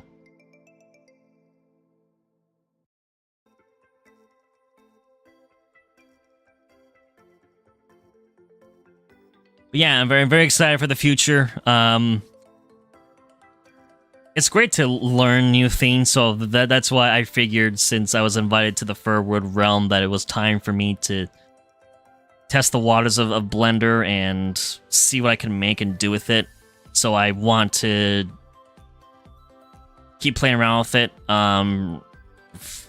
especially for making all my thumbnails for it for future Minecraft content. Would be like a great way for me to practice and learn. You came from Minecraft and Stray and all the others? Oh, I'm very excited too. We're gonna have lots of silly, fun memories. For sure. There's gonna be lots of fun, silly chaos.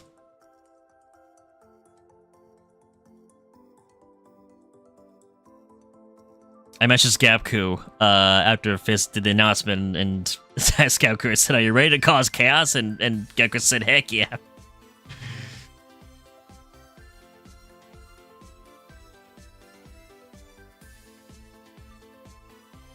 Fizz is oh lord.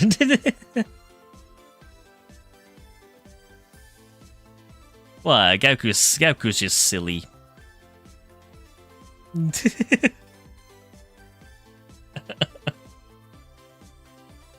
This is on.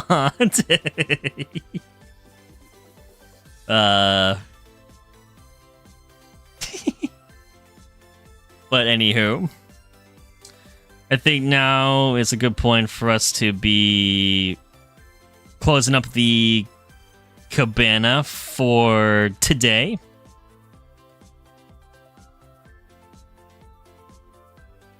So again, thank you all very much for being a part of today's episode and live stream. You guys are the best. I love this community so much, and I'm looking forward to continue making more fun memories with all of you.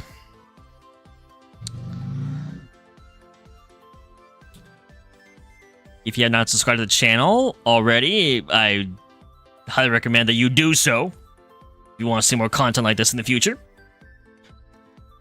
Hope you all have a good day, afternoon, evening, and night. Wherever you guys are in the world, thank you again very much. I'll see you again soon. Uh-oh. Oh no, they're coming. Quick, quick, quick. Are the pina coladas?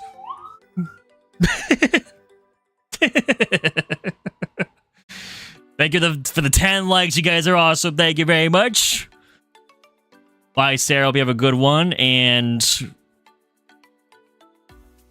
what was that? It was an ambulance. It was an ambulance going by my house. Hi, the pina coladas. They're coming. You too? Yes, me too. Yes, me too.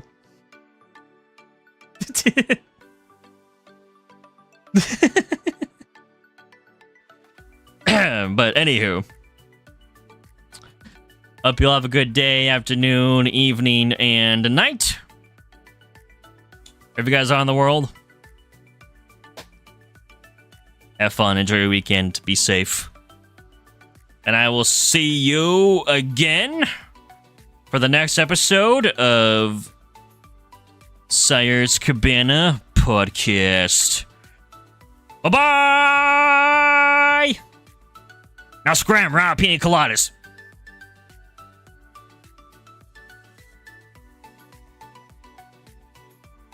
This is what a review sounds like.